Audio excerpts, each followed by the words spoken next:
to go down. Swing your partner round and round, and then the night is going down. One more shot, another round, and then the night is going down. Swing your partner round and round, and then the night is going down. One more shot, another round, and then the night is going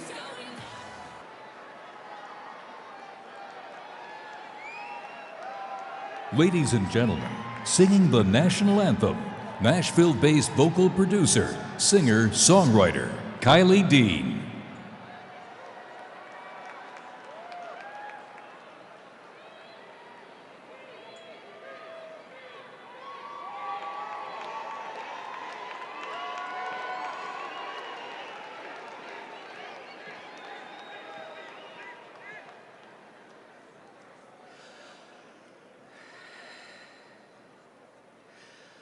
Oh, say, can you see by the dawn's early light what so proudly we hailed at the twilight's last gleaming, whose broad stripes and bright stars through the perilous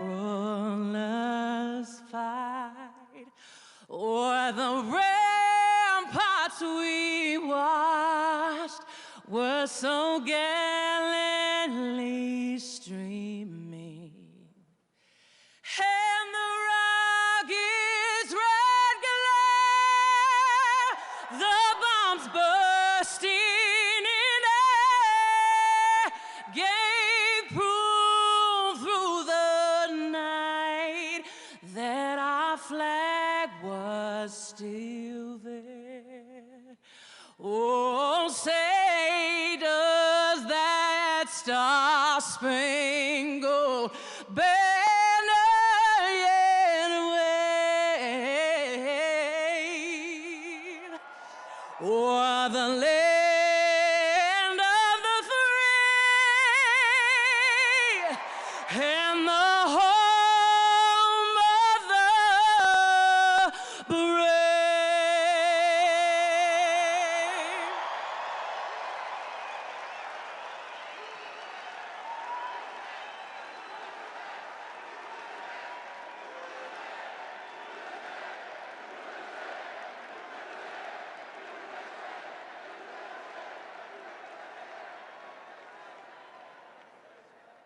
Please welcome Girls Gone Bible, Angela Halili and Ariel Reitzma to the stage to lead us in an opening prayer.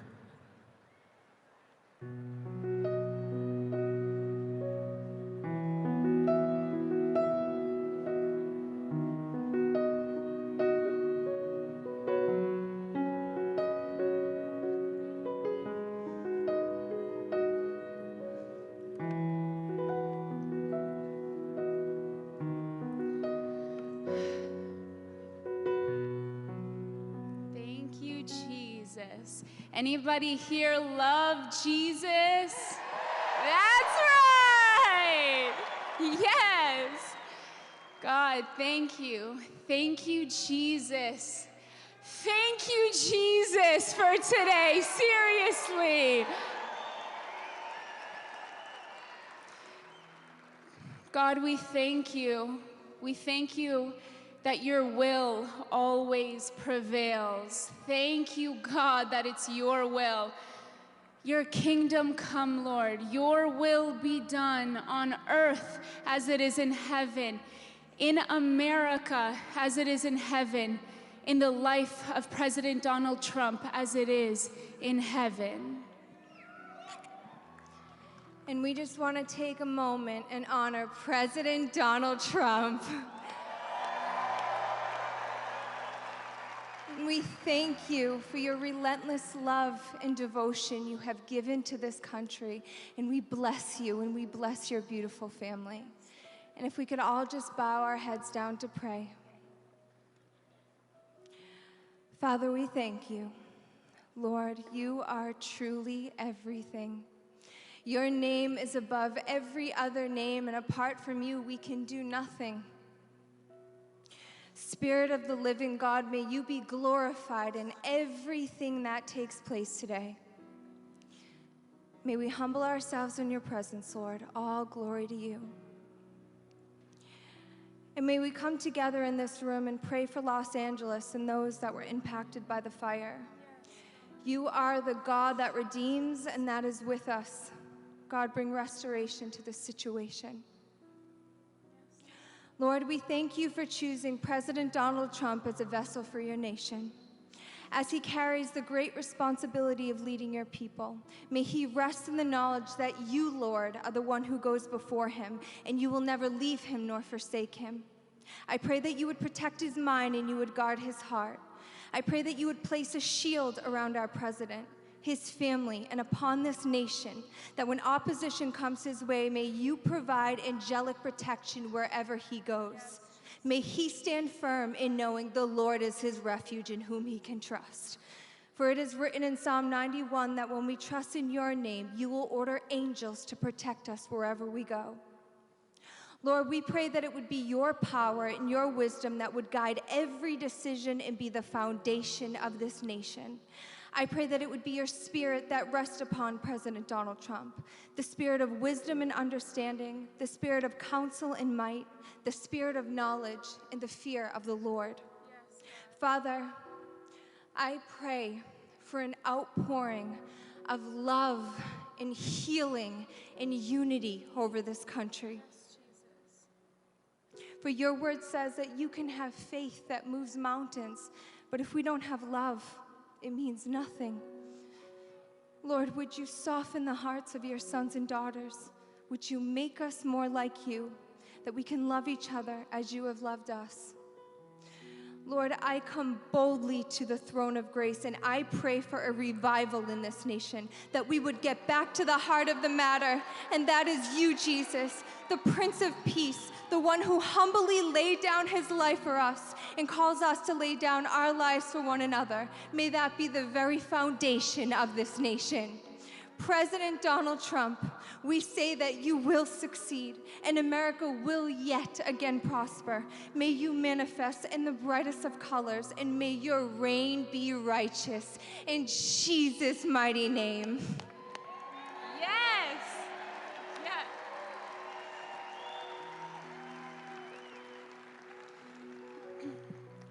2 Chronicles 7:14 says, "If my people who are called by my name will humble themselves and pray and seek my face and turn from their wicked ways, then I will hear from heaven and I will forgive their sin and I will heal their land." We call on the God of Abraham, Isaac, and Jacob, and we pray that you'd heal this land and the people who inhabit it.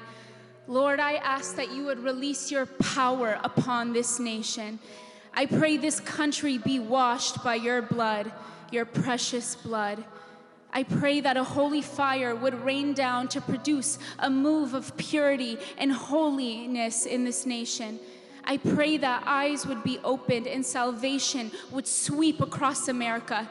I pray in Acts 2 outpouring of the Holy Spirit and a mighty move of God to take place in America like we have never seen before.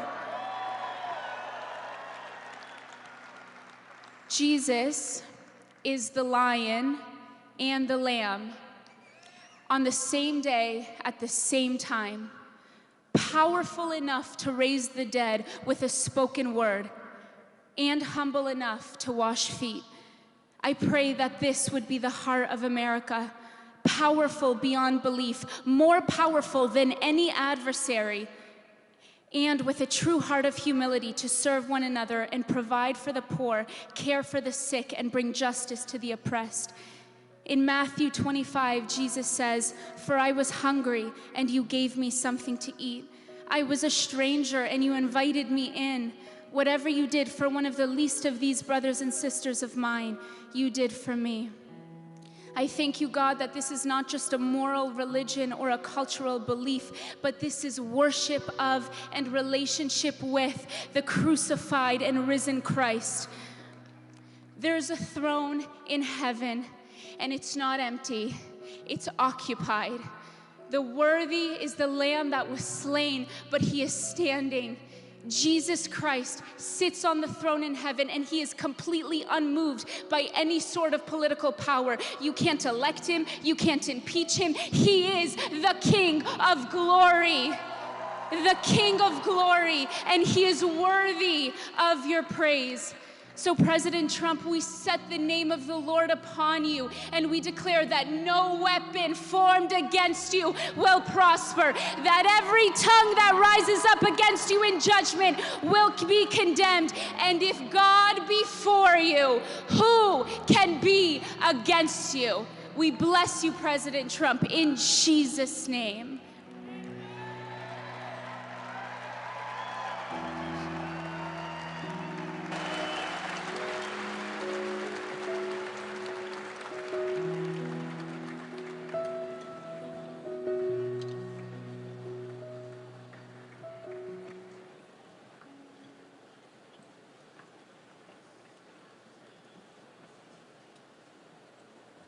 Please welcome to the stage American musician and singer-songwriter, Kid Rock.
Well, come on!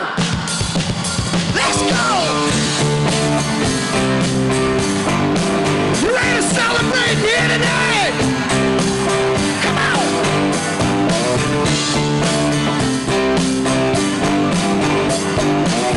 Come on! It was 1989, my thoughts were short, my hair was long. Caught somewhere between a boy and man. She was 17 and she was 5 from in between. It was summertime in northern Michigan. Come on!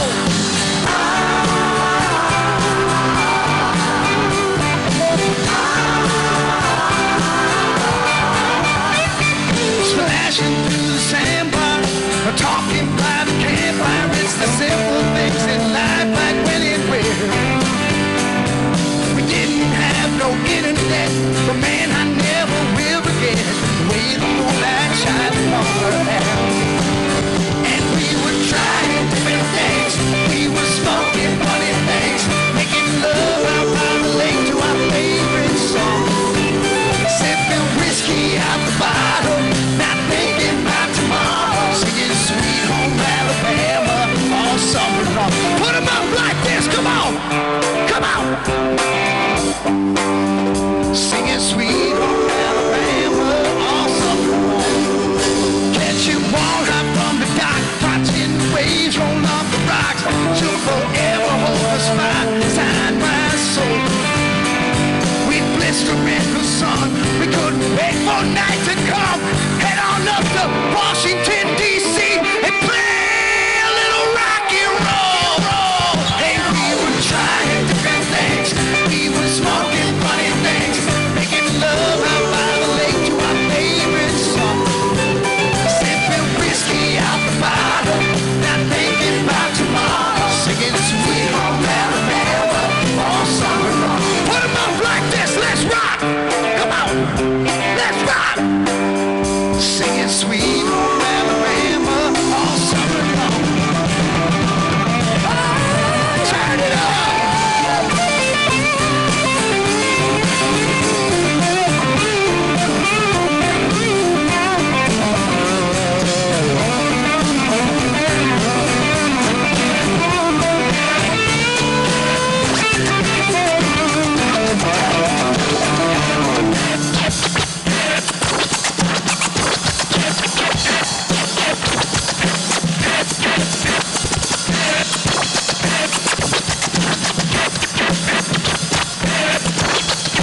have but one question for you. Is MAGA in the house tonight? All right, before we bring it back up, we're going to bring it all the way down. Now nothing seems as strange as when the leaves began to change, or how we thought those days would never end. Sometimes I hear that song and I start to sing along and think, man, I'd love to see that girl again. Man, I'd love to see that girl again. We were trying different things, we were smoking funny things, making love out by the lake to our favorite song, sipping whiskey out the bottle, not thinking about tomorrow, singing Sweet Home Alabama all summer long. Hey, we were trying different things, we were smoking funny things, making love out by the lake to our favorite songs, sipping whiskey out the bottle, not thinking about tomorrow, singing Sweet Home Alabama all summer long. Singing what? Sweet Home Alabama all summer long. Say what? Sweet Home Alabama. Come on, give me a good one.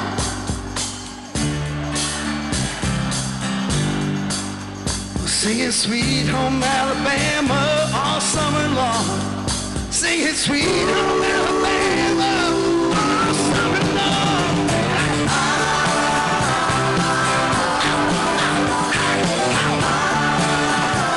Singing about Sweet Home Alabama, yeah.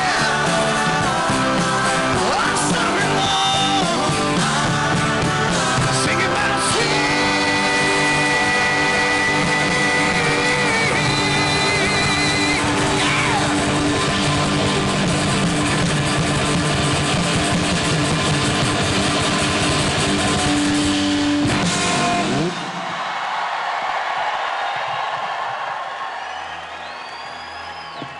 Hello, everyone. I love you all. I know you're having a great time at the Kid Rock concert tonight. Quite frankly, he's amazing. All of you in attendance are the true backbone of our great country, hardworking, God-fearing, rock and roll patriots. Bob is truly one of the greatest entertainers of our time. Let's all continue to love one another, fight for our God-given freedoms, and most of all, let's make America rock, rock, rock, rock, rock. Let's make America rock again.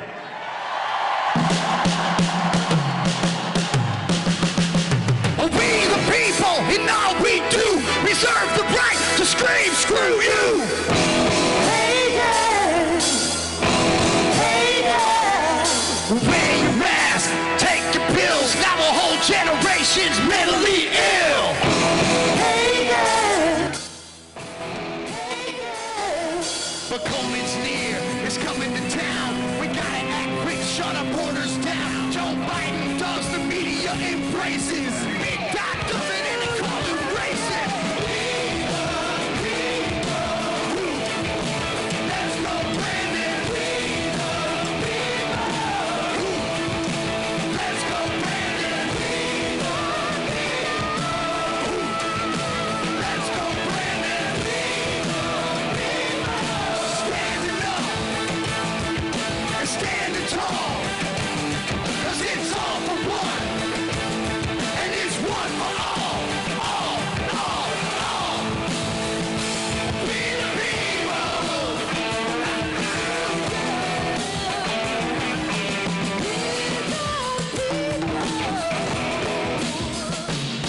Inflation's up like the minimum wage, but that BS is about to change.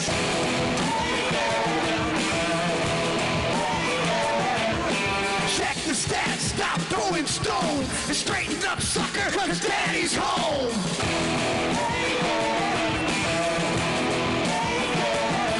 But we gotta keep fighting for our right to be free, and every human being doesn't have to agree. We all bleed red, brother, listen to me. It's time for love and unity.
If there's one thing I want you to take away from this show tonight, it's not a t-shirt or the ringing in your ears from your favorite song.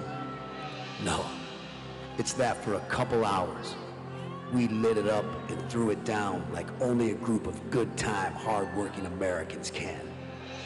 Because when you call this place home, you shouldn't take this flag or its freedom lightly. And you know, like I do, the only reason we can be here tonight is because of those who paid the ultimate price for our ticket. Those who put their necks on the line to watch our backs, day in and day out, from sea to shining sea.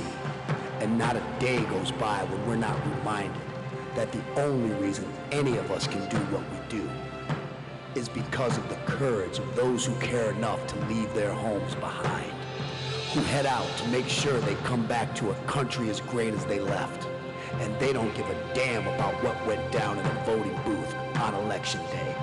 They're fighting for what goes up on that Main Street flagpole, or in the hand of a kid at a 4th of July parade.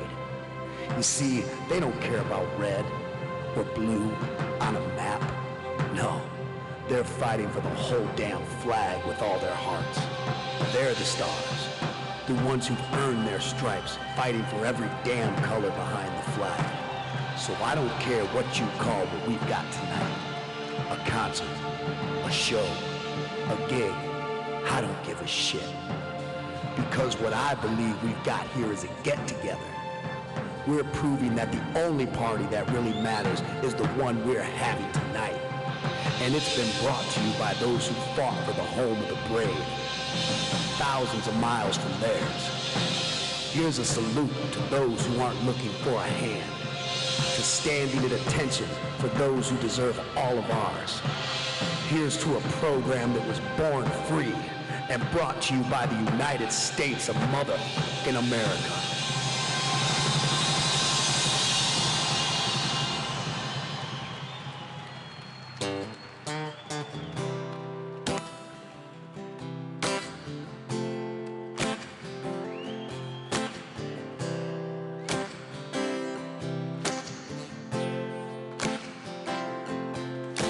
Midnight riding in my old two-seater, rolling down the boulevard.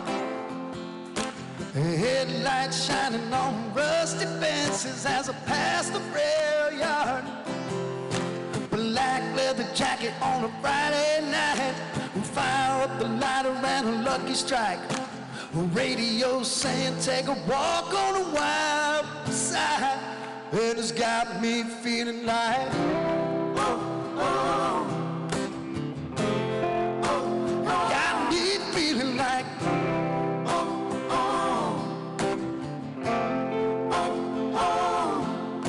and go wide open, it's a pedal down kind of theme. A little bit of Motown smooth, a little Memphis blues, a sweet emotion that's raining all over me. Give me that heart, give me that soul, give me that heart, give me that soul. American rock and roll.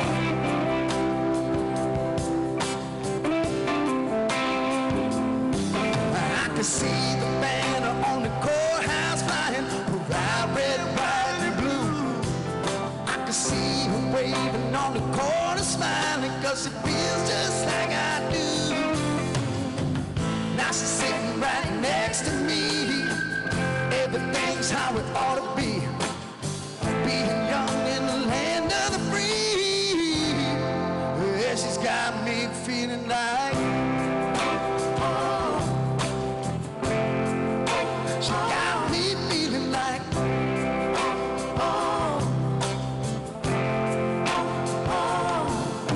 and go wide open, it's a pedal down kind of theme. A little bit of folsom blues,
We just came to get on down and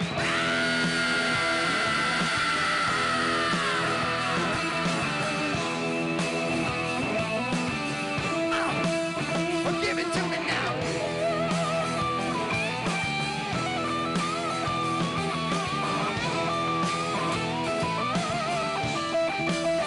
Let me hear you say yeah.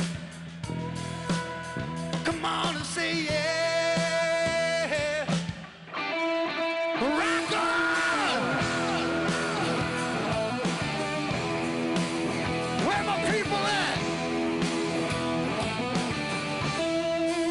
We hold these truths to be self-evident, that all men are created equal. And if you think that's worth fighting for, then say fight, fight, fight, fight, fight, fight, fight, fight, fight, fight.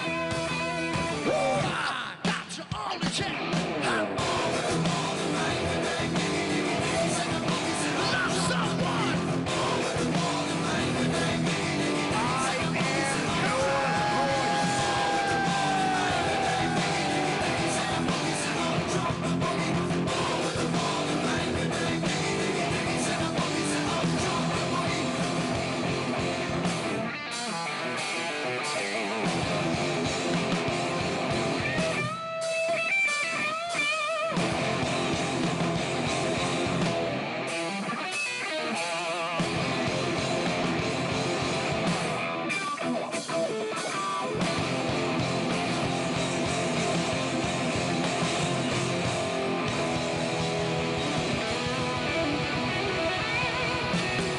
Thank you so much. God bless you all. God bless President Trump, J.D. Vance. And of course, God bless these United States of America.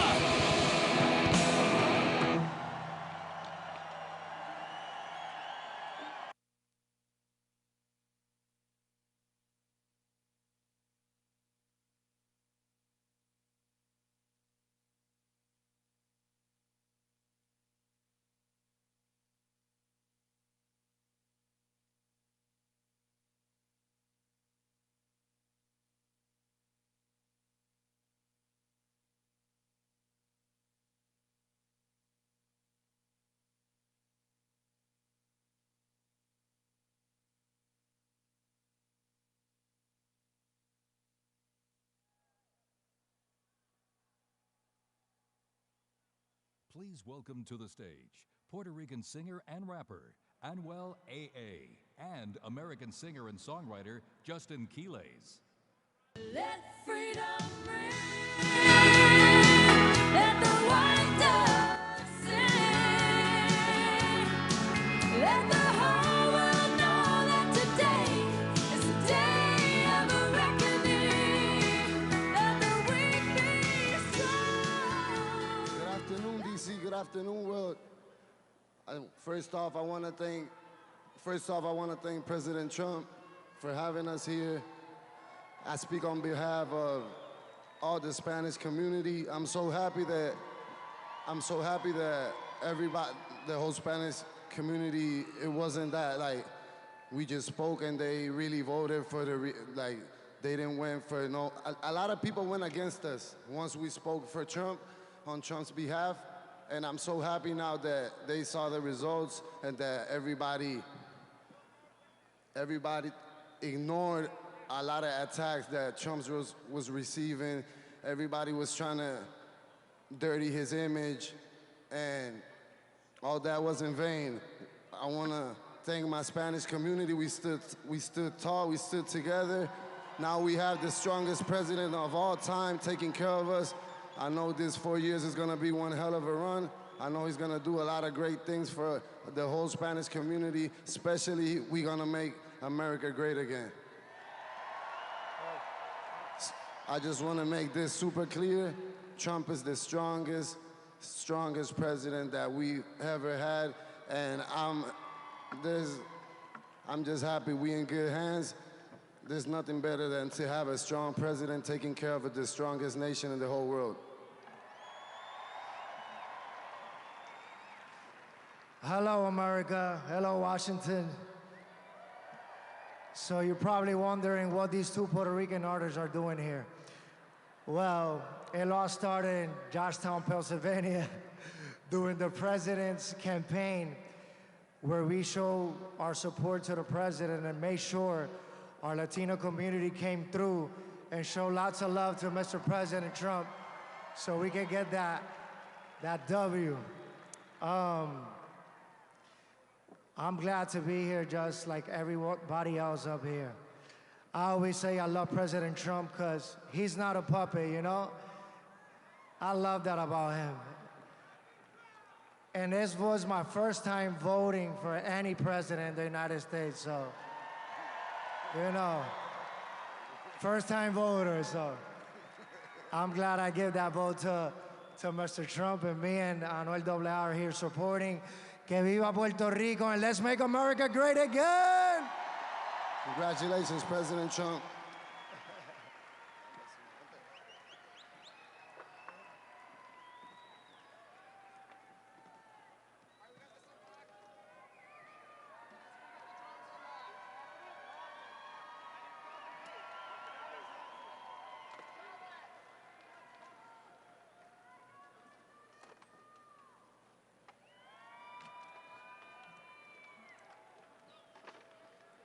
Please welcome to the stage, recipient of the National Medal of Arts and Academy and Golden Globe winner, acting legend, John Voight.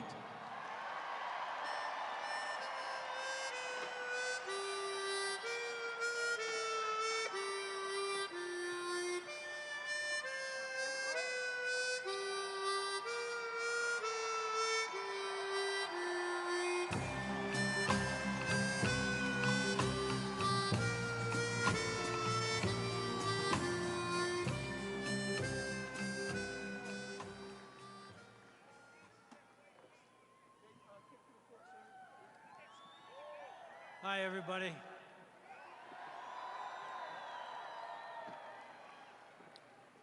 What an honor it is for me to be up here in front of you great men and women who've all come here to celebrate the greatest win of all time.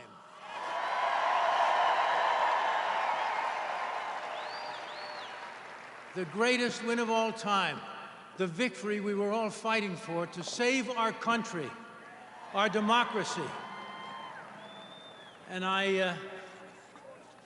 I'm so grateful that I'm able to say that Donald J. Trump is the 47th President of the United States of America.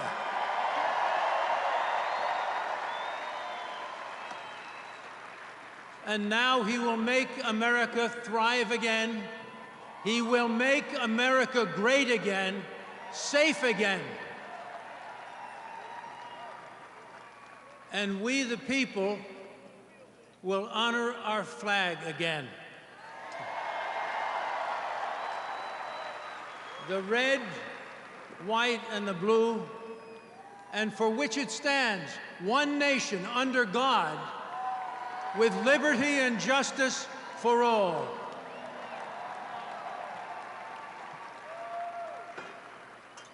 Donald J. Trump fought hard to save this country, and now he will bring God back to our nation's truths. He will make her thrive again.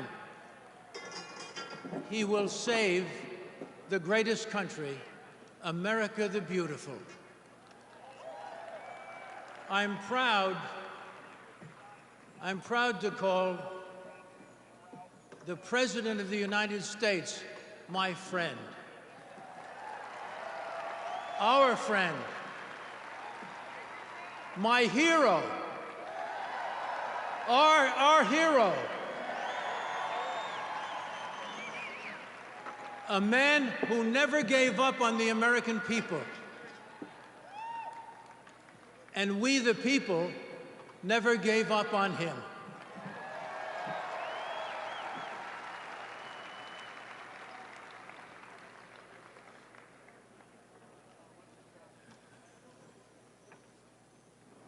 God bless Donald Trump. And may God watch over him, and may he be sworn into the White House with the blessings of the Almighty. God bless. God bless everybody. It's great to be with you. Much love. I love you.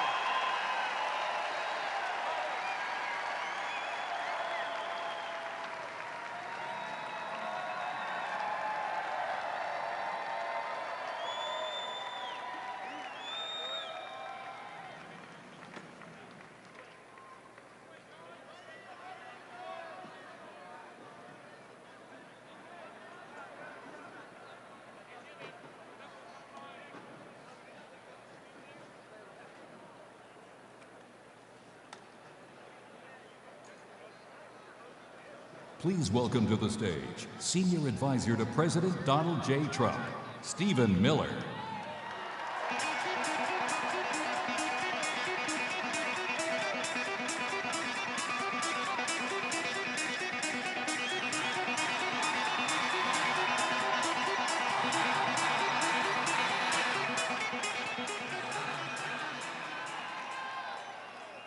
In just one more day,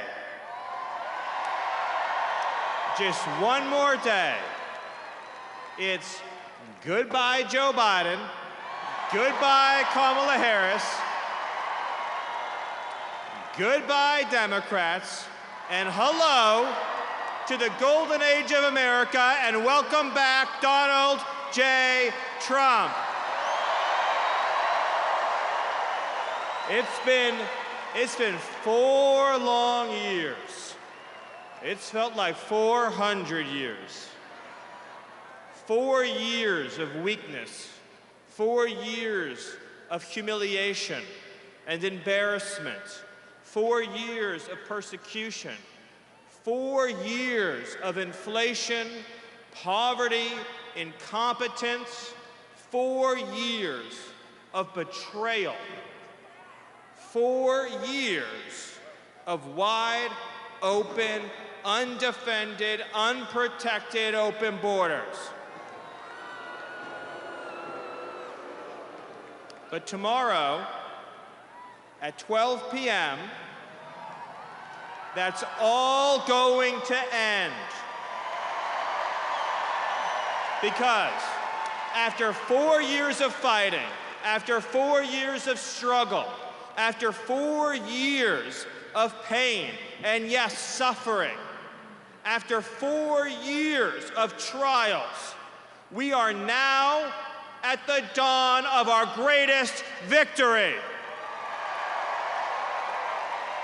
And each and every one of you shares in this victory. Your hopes, your dreams, your sweat, your sacrifice, your devotion, and those of millions of patriots around this country has delivered America to this moment where we can proudly say that the 47th President of the United States is Donald J. Trump. And the Vice President of the United States is J.D. Vance. America, ladies and gentlemen, is about to become strong again.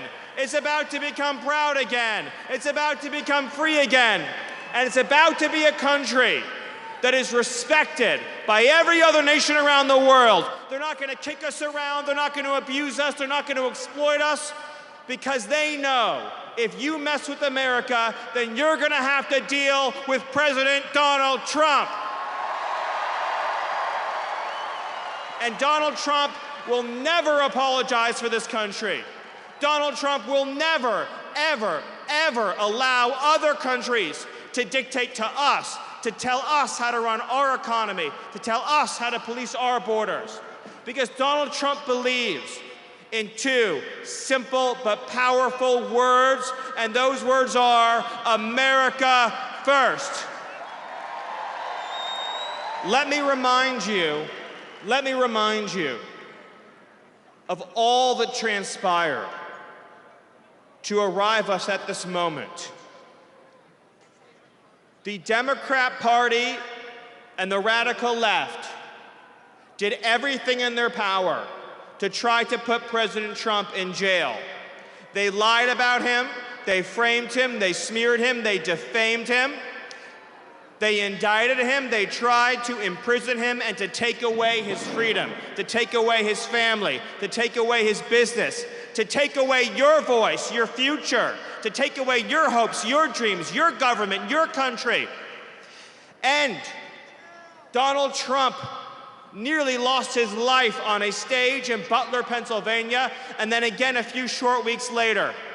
And no matter what they threw at him, no matter the danger, no matter the horrors, no matter the abuse, no matter the corruption, the persecution, no matter how much the broken system tried to stop that man, he would not be stopped.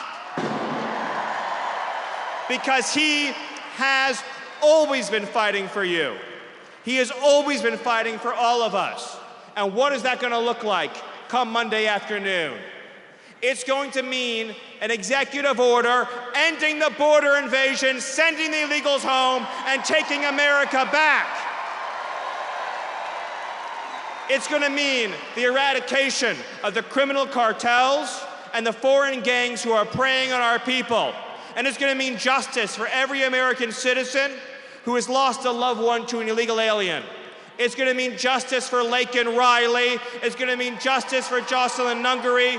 It's going to mean justice for every precious soul stolen from us by Joe Biden's open border. Accountability is coming. Justice is coming. The whole federal bureaucracy is about to learn that they don't work for themselves, they work for you, they work for President Trump, and they work for the American people. We are about to get our country back and our democracy back.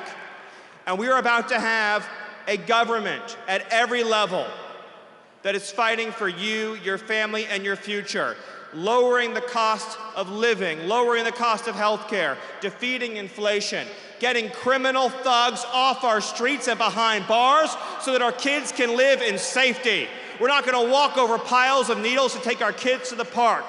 And we're not going to let the radical left indoctrinate our children into believing there's 435 genders. Because President Trump knows there are men and there are women. And it is not up to you whether you're a man or a woman. That's a decision that's made by God, and it can't be changed.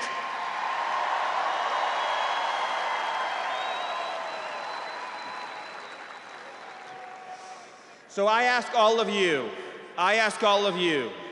to embrace this moment for all it represents and everything it means.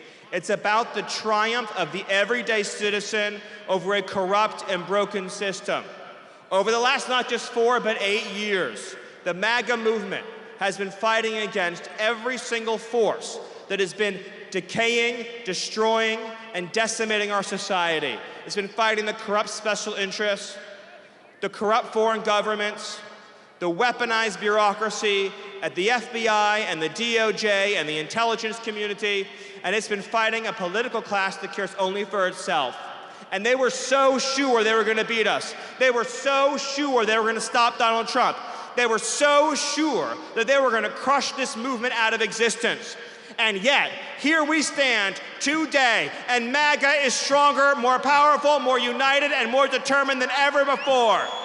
And Donald J. Trump is about to save this country. And we are about to live in a land where once again, the dreams of America's sons, the dreams of America's daughters, the dreams of America's moms and dads are the dreams that will power and propel this country, this government, and this future. So I want each and every one of you, and I want your families, and I want your children to take this opportunity to feel the pride and the joy and the exuberance in knowing that the American people won. We still control this country, we still control this future, we still control this government, and we are about to inaugurate as the 47th president our champion, Donald J. Trump.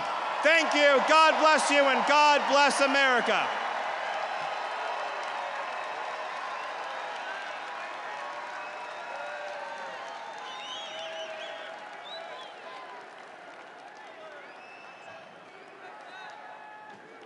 Please welcome to the stage journalist, political commentator, media personality, and host of The Megyn Kelly Show, Megyn Kelly.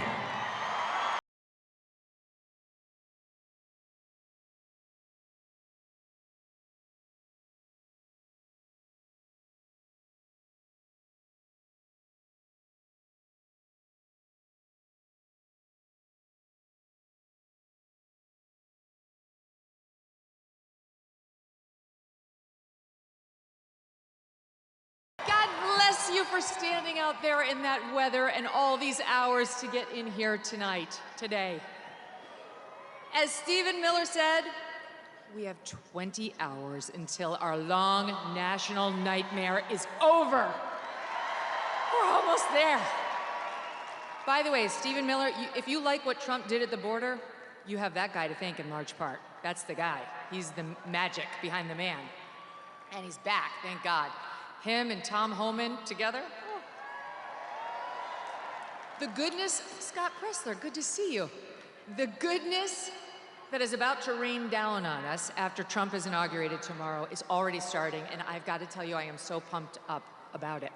Things are already happening in anticipation of Trump being sworn in, like Facebook and McDonald's getting rid of their DEI programs. Good for you, McDonald's workers. Looking at you, Kamala Harris. Really?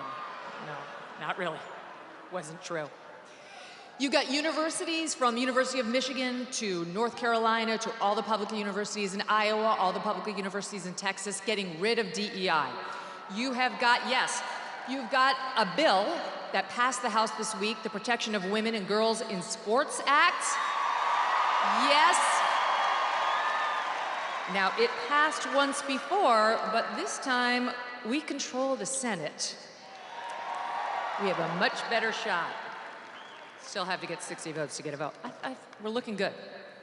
You've got a judge who struck down Joe Biden's disgusting changes to Title IX, which has been stopped in its tracks, and it will be killed entirely, those changes, as soon as Trump gets in there. Have no doubt whatsoever. Good things are happening all around the country. Pete Hegseth was testifying this week that military recruiting is already going up in anticipation of their new commander-in-chief. The deal in Gaza, right before Trump takes office, as he said, if it's not done by the time I get there, all hell is gonna break loose. The goodness just keeps on coming. I woke up this morning, I was 2 inches taller, a pound thinner, and I had skin like Jennifer Lopez. That last one's not true. Okay, speaking of J-Lo, how happy are you that her candidate lost? It's so delightful. These Hollywood celebrities who get up there and try to tell us how to vote, really? I mean, like those celebrities who know nothing about anything. All J-Lo knows about what to do is to ruin marriages. She's an expert at that. Why does she have to try to ruin the country too? So goodbye, J-Lo, it didn't work out for you. Goodbye, Meryl Streep, who showed up at that Oprah event saying, "Oh, Madam President," to Kamala Harris, "Madam President." How'd that work out? About as well as her comment that Harvey Weinstein was God. And maybe we should stop listening to her. Maybe we shouldn't be going to her for our political advice. And then you had Oprah herself. Oprah, she'll interview you if you pay her $1 million too. Yeah, it's a low fee of $1 million to sit down with Oprah Winfrey, apparently. That's what the Harris campaign paid her production company, she says. And for that, you know what you get? You get Oprah yelling at you, "Kamala Harris!" Why are you doing that? Calm down, madam. Didn't work out for her either. But of course, the fakest person involved on that side of the aisle was the woman at the top, Kamala Harris herself. Thank you, who pretended that she wasn't the border czar, who pretended that she was middle class, who pretended that she was smart, and the American people did not buy it. Every time you turned around, this woman was doing something faker than the last, right? Her fake Jamaican accent, her fake Eastern European accent, her fake Spanish accent. It was like spending a day at Joe Biden's southern border. Non-stop, right? We gonna win. It's not how it went, right? But my favorite was the preacher accent. Joy cometh in the morning. And she wasn't wrong about that. It came at about 1:22 a.m. on election night when the election was called for Donald J. Trump. I felt it. I've been thinking so much about Trump, especially today and this week. I know you have too. Praying for him, praying for his family, thankful to them. I mean, think about it. I interviewed Trump about a year plus ago and asked him, why are you doing this? You could be in Scotland, you could be at your golf courses. It's because he loves the country. And he wasn't done yet. And we're not done with him. So God bless him and the family for making this sacrifice and doing public service. Same with J.D. Vance and the cabinet members, all of whom need our prayers and support. But I'm also thinking of all of you. I'm thinking about you, I'm thinking about Americans who got us here. Because the things that Trump is accomplishing already, some of the things I mentioned in anticipation of him taking office, that ball got rolling, yes, with Trump, but also with regular American people who stood up here, there, and everywhere to make a difference in their own communities. I'm thinking about people like Jody Shaw. You probably don't know that name. But Jody Shaw was an administrative worker at Smith College. She didn't make a lot of money, single mom, 2 kids. And in late 2020, early 2021, she had had it with the DEI nonsense at Smith. So she made a Facebook video and she posted it. And little Jody Smith, who is sweet and quiet and not one to shake the tree, said, I don't want to be forced to talk about my race at work anymore. I don't want to be told that I have implicit bias because I'm white. I don't want to have to enforce segregated dorms. Please stop making me do this. And Smith unleashed holy hell on her. Smith, this super tolerant college, okay, made it, she alleged later, untenable for her to stay. She got forced out of her job. And I'm honestly not sure whether Jody's fully recovered. So she got hurt. And she got hurt for all of you and for us and for the rest who are at Smith. She's a hero. Jody Smith is a genuine hero for doing this. But it wasn't just Jody. I mean, I'm thinking about people like Andrew Gutman, who had a daughter at a posh school on the Upper East Side of Manhattan and pulled her, but he didn't go quietly. He wrote a scathing letter, ripping them to shreds for what they're doing to us with this race essentialism nonsense. He went out with a bang and he made sure other parents knew what the problem was. Jason Riley of the Wall Street Journal, you may see him on Fox News sometimes, and his wife Naomi Schaefer Riley, who pulled their mixed race daughters from a school in Rye, New York, and made a point of doing it because that school thought that their mixed race daughters were desperate to talk about their blackness all the time, and they found out the hard way those kids really just wanted to learn math. These battles are being won piece by piece, one at a time. And there are so many others. I'm thinking about the 14-year-old girls in Wisconsin who had an 18-year-old guy come in there naked into their showers after gym. I'm thinking about the young woman in Massachusetts who just wanted to play field hockey and suddenly got all of her teeth knocked out because a boy played for the other team posing as a girl. How do we know about these stories? Because people were outraged. Citizens went to the news, they went to their principals. Girls spoke out one by one and got the ball rolling on change. And change is coming. All of you wearing the MAGA hats. It used to be an act of civil disobedience, right? Yes, sir, defiance of a registered order that didn't want to hear from you. But wearing that hat for much of the past 8 years has been an act of courage too. And I know just because you're here, that you had your moments in your own communities, whether it was online or at the bowling alley or at the restaurant or at school, where you stood up for one of these same issues. Where you had to tell somebody you didn't want to be reduced to skin color. Where you said, I prefer the days when we didn't make a thing out of that. Where you had to tell somebody that boys cannot become girls. and girls cannot become boys. Those battles, one after the other, have been fought, and this anti-DEI momentum has been built brick by brick, thanks to all of you. And you who listened to Donald Trump, who, when a reporter asked him at a presidential debate in 2015 about some of the language he used, responded by saying, "What I say is what I say. And if you don't like it, too bad." That was more than just a quick comeback. That was a reminder of what America is. In America, we have the right of free speech. We have the right to offend, to provoke, to annoy, and to stand up for what we believe in, even if you find it controversial. We have the right not to use the words you try to force on us, like your preferred pronouns, or words like anti-racist or chest feeding. We are reminded of that daily by President Trump, who would never bow to the woke mob. Just ask Brett Kavanaugh, who will be swearing in J.D. Vance tomorrow as he, Kavanaugh, sits in his robes as an Associate Justice of the U.S. Supreme Court. So I thank all of you for being part of the Trump movement and for bringing these changes upon us and for bringing Donald Trump back into the office. And a reminder before I go, stay strong. We haven't won the war. We're winning. We've won a bunch of battles, but he's gonna need all of you every step of the way. We're gonna have to be patient. We're gonna have to steel our spines. Do not bend. Never bow.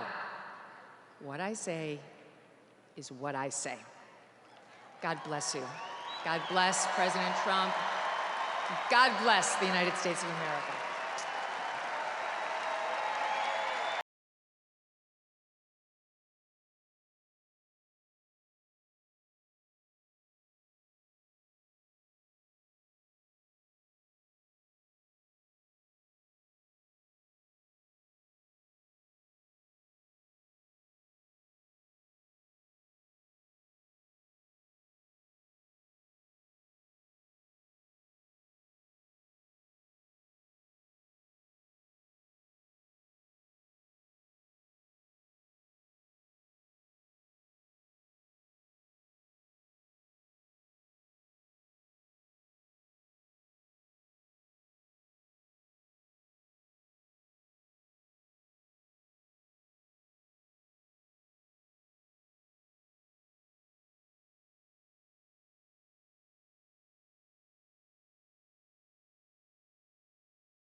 Please welcome to the stage, founder of the Witkoff Group and the next special envoy to the Middle East, Steve Witkoff.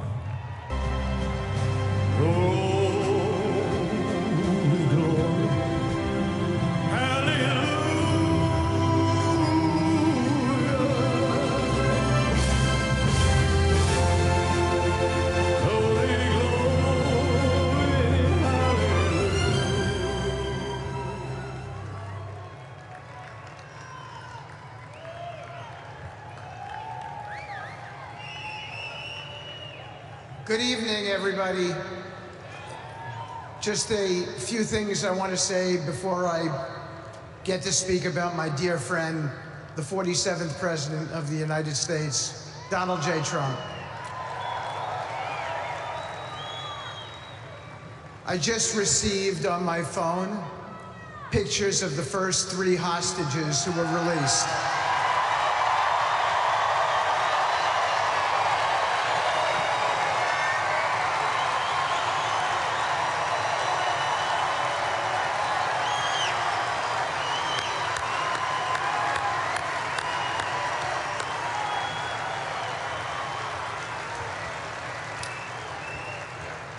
We had a great team, but it doesn't happen without Donald J. Trump.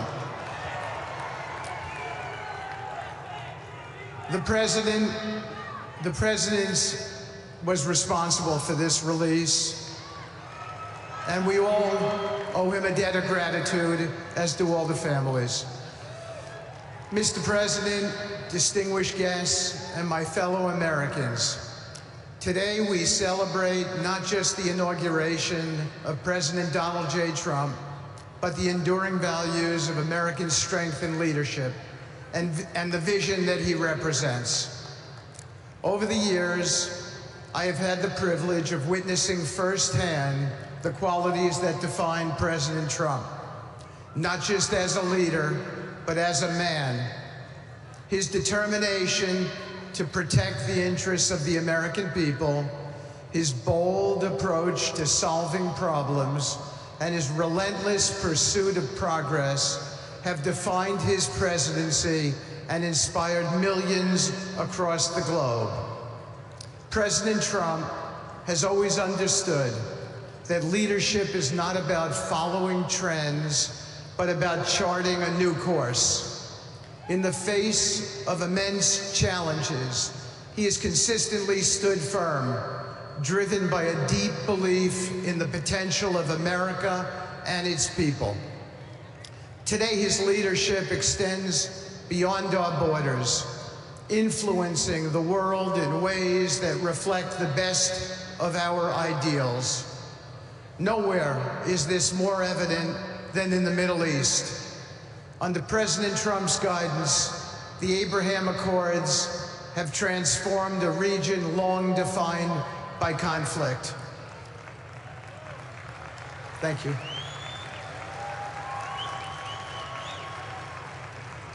These historic agreements have brought together nations that once stood divided, fostering cooperation, trade, and understanding. The Accords are a testament to the President's belief that peace is achievable when we approach challenges with strength, clarity, and a shared vision for the future. As the special envoy to the Middle East, it is my honor to carry forward this mission on behalf of the President. Thank you. The work we do in this region is not just about diplomacy. It is about creating a legacy of hope, stability, and opportunity. The Middle East is home to extraordinary potential. And through President Trump's leadership, we are unlocking that potential in ways that benefit the region and the entire world. President Trump's achievements are not just a reflection of his policies, but of his core principles. He has always stood for religious freedom, human dignity, and the belief that every individual deserves the chance to succeed. His efforts have strengthened alliances, encouraged economic growth, and ensured that America remains a trusted partner on the global stage. Mr. President, your vision for the Middle East is a reminder that true leadership is about results. You have shown that even in the face of skepticism, progress is possible when we approach challenges with boldness and resolve. The Abraham Accords are not just agreements. They are a blueprint for a future where peace is not the exception, but is the expectation. As we look ahead, the challenges remain significant, but so do the opportunities. Under your leadership, Mr. President, we will continue to expand the circle of peace, strengthen partnerships, and promote prosperity across the world. This is a cause worthy of our efforts, and I am deeply honored to play a role in advancing your vision. I am reminded of the words of Abraham Lincoln, who said, "I am a firm believer in the people. If given the truth, they can be depended upon to meet any national crisis. The great point is to bring them the real facts." Mr. President, you have always trusted the American people with the truth, even when it has been difficult. And you have reminded us all that through honesty, strength, and determination, no challenge is too great. Today we begin a new chapter under your leadership. It is a chapter defined by hope and unity and the belief that America's best days are still ahead. Together we will continue to build on the foundations you have laid, ensuring that your vision for a stronger, safer, and more prosperous world becomes a reality. May God bless you, Mr. President. May God bless the United States of America. And may He guide us all in the pursuit of peace and progress. Thank you. Thank you.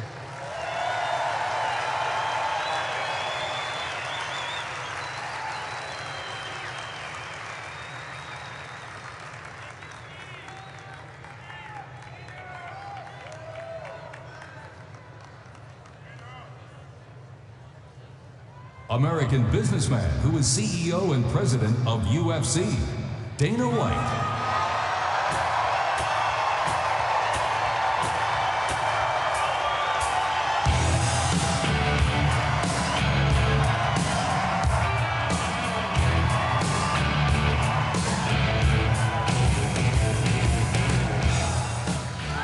Ladies and gentlemen, good afternoon.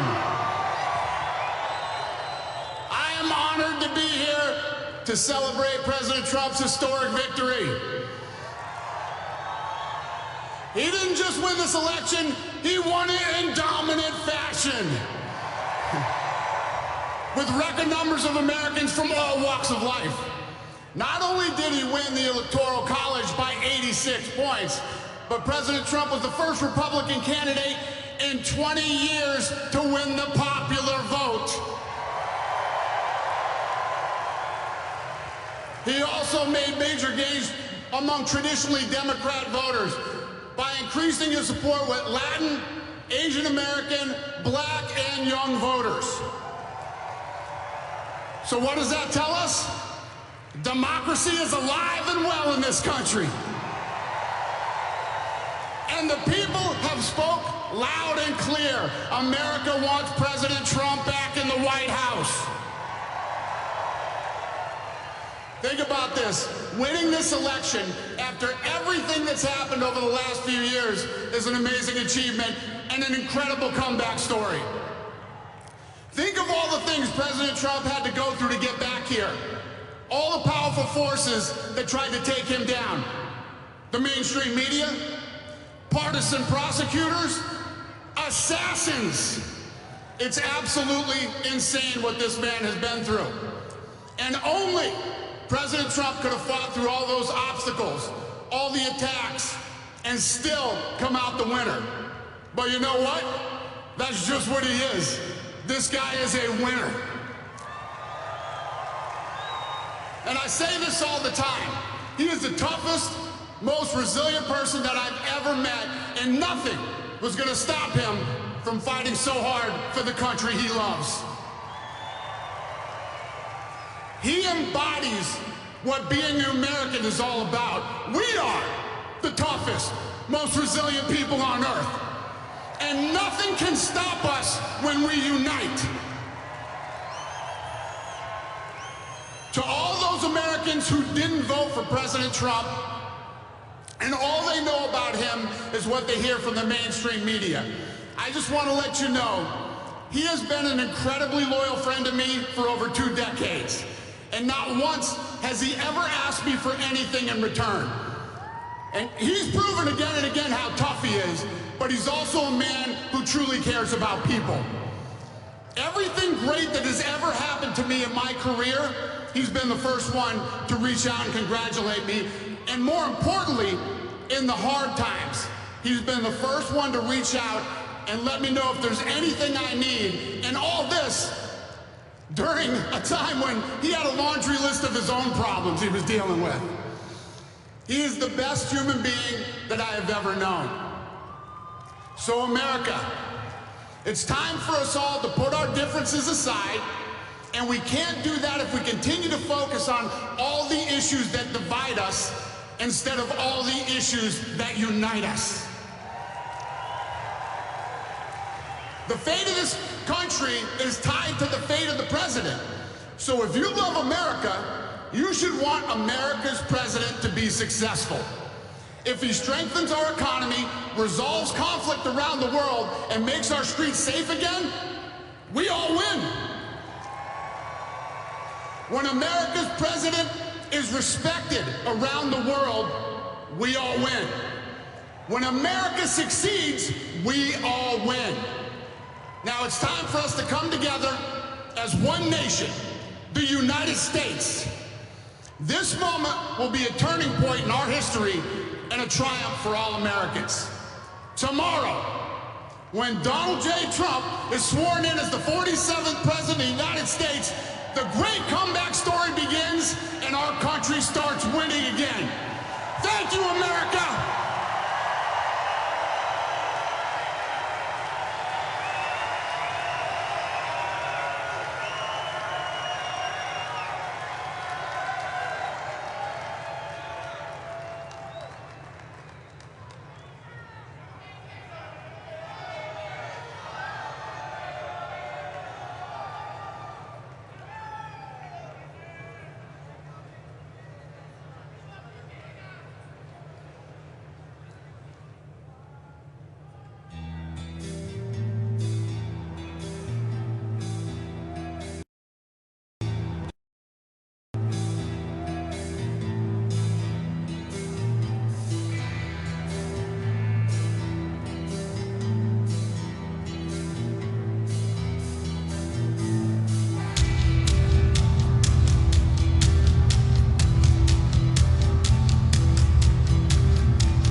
Please welcome to the stage members of the First Family, Don Jr., Eric, and Laura Trump.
We love you too.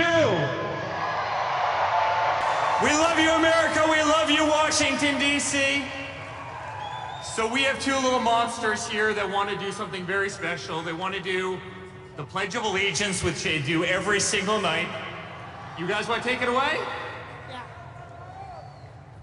I pledge allegiance to the flag of the United States of America and to the republic for which it stands, one nation, under God, indivisible, with liberty and justice for all.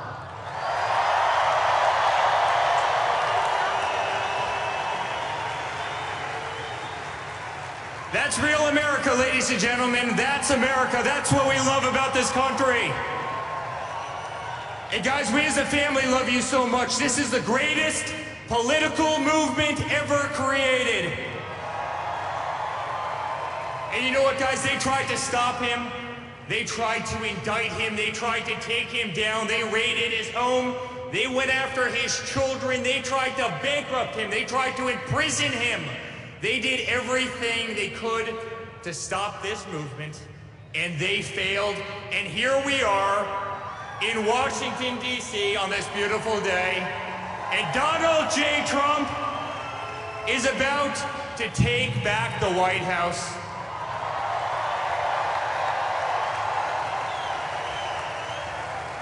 And guys, our country is back.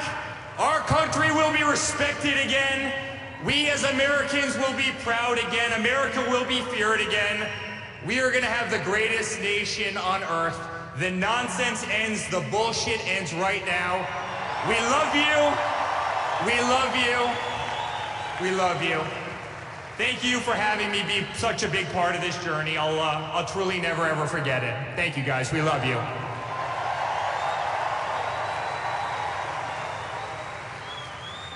Ladies and gentlemen, less than 24 hours from now, we will call Donald Trump President of the United States of America.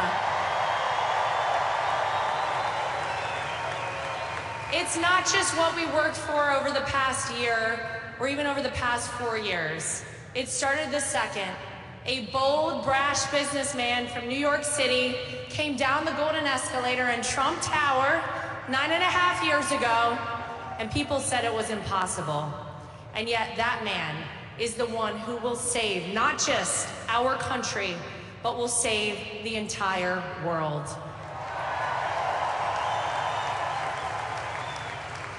And so I just want to quickly say thank you. Thank you guys for continuing, despite all you heard out there, to believe in Donald Trump, to stand by our family throughout this fight. Thank you for trusting me to be your co-chair of the Republican National Committee. I hope I did you proud. I made promises all over this country when I went and spoke, and I said, you're not going to cheat in this election. And they got upset when I said something around the lines of, if you are a person who wants to cheat in our election, we will find you, we will track you down, and we will prosecute you to the full extent of the law. So I said it louder next time.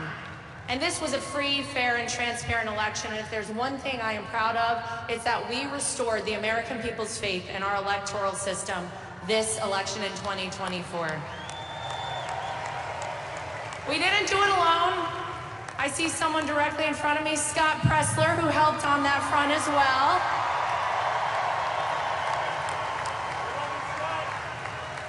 But thank you guys. This has been the honor of all of our lifetimes, to be here and fight alongside of all of you to save this country. The dawn of the golden era of America is tomorrow, right here, starting in Washington, D.C. God bless you guys. We love you. And we are almost there, folks. Thank you, guys. Hello, America! I have to ask, has anyone ever been this excited for Monday morning to roll around? It's like Christmas, Easter, Hanukkah, Kwanzaa, my birthday, all wrapped up into one special day where we can take back our country once and for all. But guys, we could not have done this without all of you. Those who stood steadfast and loyal, who wanted to fight for that next generation, to fight for the incredible aspects of this country that have been squandered, that have been crapped on, that have gone by the wayside. No more. That ends tomorrow at noon.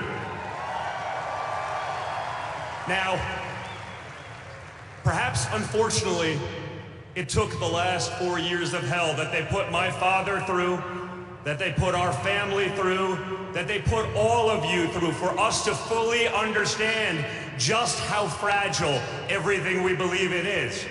But I truly believe the opportunity we have now to start anew, not to keep the old administration from 16 to 20, the bad actors and the can kickers and those who are just trying to wait it out till we get back to normal. But now, with the knowledge of that 4 years, in conjunction with the knowledge of the last 4 years, we can truly make a difference forever. When you look at this cabinet, when you look at the fighters, you see people who truly all believe in the America First movement, and that's what this is about. Putting America first, putting our families first, putting the Constitution first, and putting our children first. So with that, I have to introduce a young lady, my oldest daughter, Kai. Pretty good, Kai, I don't know. With that kind of applause in the Trump family, it creates some problems. But she was with me. She was with me when we found out about my father, her grandfather, and best golfing buddy was shot. And she called me the next morning and said, "Dad, I must speak at the RNC this week. I don't care." And I said to her, "Are you sure you want, your first speech ever, you wanted to be in front of 50,000 people and tens of millions on TV?" And she goes, "I don't care." So I called my dad. I said, "Listen, she wants to do this." And he goes, "Whoa, that's a big one." And he just said, "You know what? That kid is an absolute winner. Let her do it." And that, again, is the fight that we all need in our country. That's what we want for all of our children. So with that, my daughter, Kai. Hi, everyone. Thank you all for the support for the past decade, and we're looking forward to the next 4 years, and God bless America. Thank you. Thank you, guys. You are the best. No one will fight harder than my father for all of you. There is no more resilient man in the world than Donald Trump. Every time they tried to take him out, every time they said he was finished and we're moving on, he came back bigger, better, stronger than ever before. And this one, this next 4 years, with this incredible team that we've assembled, is going to be the pièce de résistance. This is going to be it. We're going to win for all of you. So thank you, and God bless.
the King Kong hanging on your chest. You can beat the world, you can beat the war. You can talk the guy, go banging on his door. You can throw your hands up, you can beat the clock. You can move a mountain, you can break rocks. You can be a master, don't wait for luck. Dedicate yourself and you can find yourself. Standing in the Hall of Fame. And the world's gonna know your name. 'Cause you burn with the crossfade. And the world's gonna know your name. And you'll be on the walls of the Hall of Fame. You can go the distance, you can run the mile. You can walk straight through hell with a smile. You can be the hero, you can get the gold. Breaking all the records they thought never could be broke. Yeah, do it for your people, do it for your pride. You ain't ever gonna know if you never even try. Do it for your country, do it for your name. 'Cause there's gonna be a day when you're Standing in the Hall of Fame. And the world's gonna know your name. 'Cause you burn with the crossfade. And the world's gonna know your name. And you'll be on the walls of the Hall of Fame. Be a champion. Be a champion. Be a champion. Be a champion of the Hall of Fame. Be students, be teachers, be politicians, be preachers. Yeah. Be believers, be leaders, be astronauts, be champions, be truth seekers. Be students, be teachers, be politicians, be preachers, preachers. Yeah. Be believers, be leaders, be astronauts, be champions. Standing in the Hall of Fame. And the world's gonna know your name. 'Cause you burn with the crossfade. And the world's gonna know your name. You'll be on the walls of the Hall of Fame. Be a champion, be the best. You can be a champion, be a champion.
I had to start again.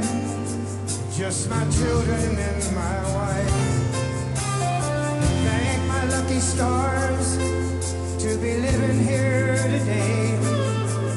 'Cause the flag still stands for freedom, and they can't take that away.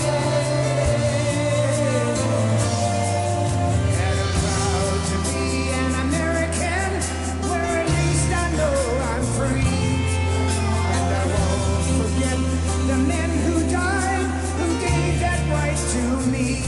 And I gladly stand up next to you and defend her still today. 'Cause there ain't no doubt I love this land. God bless the USA. Ladies and gentlemen, President Donald J. Trump.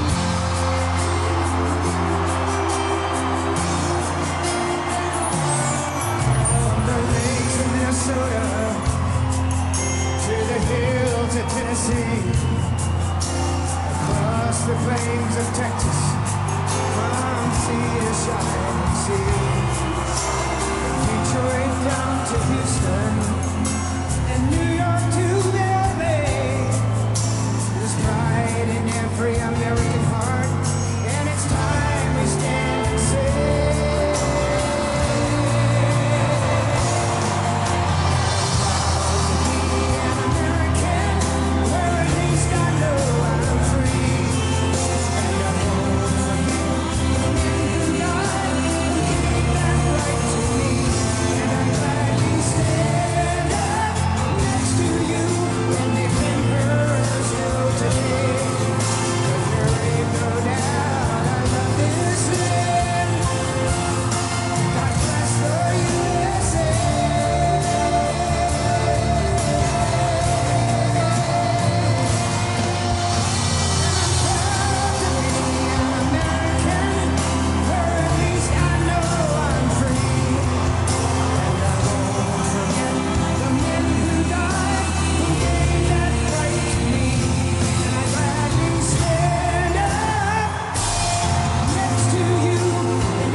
Donald J. Trump.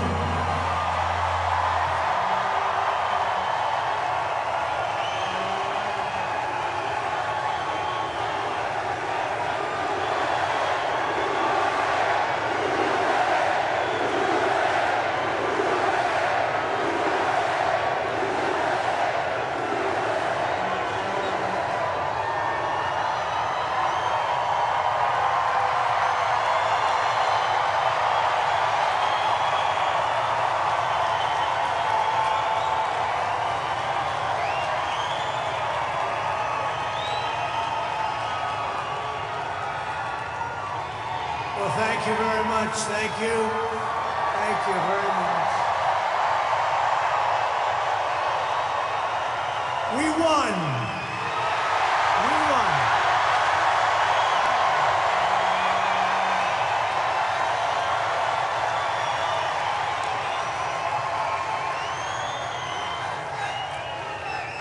Thank you very much, everybody. What a good feeling. We like winning, don't we, huh? We're going to make our country greater than ever before. Hello, Washington, and hello, America. We're all over America.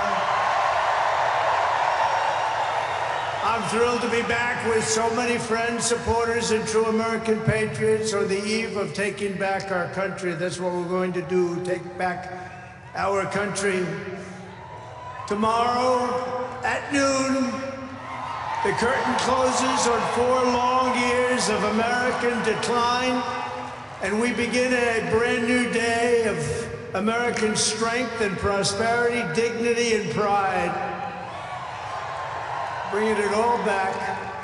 Once and for all, we're going to end the reign of a failed and corrupt political establishment in Washington, a failed administration. We're not going to take it anymore. We're going to stop the invasion of our borders. We're going to reclaim our wealth. We're going to unlock the liquid gold that's right under our feet, liquid gold. We're going to bring back law and order to our cities.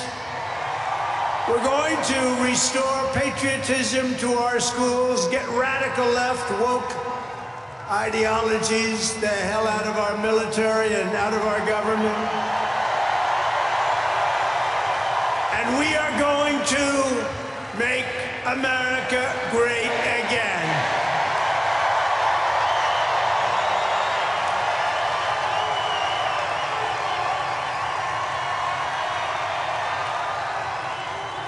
I want to thank the tens of thousands of incredible men and women who have come from all over the nation to take part in this very special moment. And I just heard in watching some of the coverage that there are rallies like this taking place all over the country. People are happy. People are happy. It's been a long time. None of this would have been possible without you and the millions of hardworking citizens who have joined our cause. You know, right over there, just noticed a group of beautiful ladies, beautiful women from North Carolina, right here too. I don't know how the hell they've been to 167 rallies, you believe? You think their husbands are happy about that? I don't know. But they look beautiful, they're incredible people, and they love our country. Thank you very much. And up here I see we have front row Joes all over the place. Uncle Sam, Mr. Wall. Oh boy. But we've been through so much together, and for the next 4 years I will fight for you every single day. We're going to be fighting for you. This is the greatest political movement in American history. And 75 days ago, we achieved the most epic political victory our country has ever seen. That's what they say. We won the popular vote for the first time of any Republican in many, many years. We swept all 7 swing states by big numbers. We won Pennsylvania, we won Georgia, we won North Carolina, we won Michigan, we won Wisconsin, we won Arizona, we won Nevada. We won them all by historic margins, and we won the great state of Florida by 13 points. Nobody's done that ever.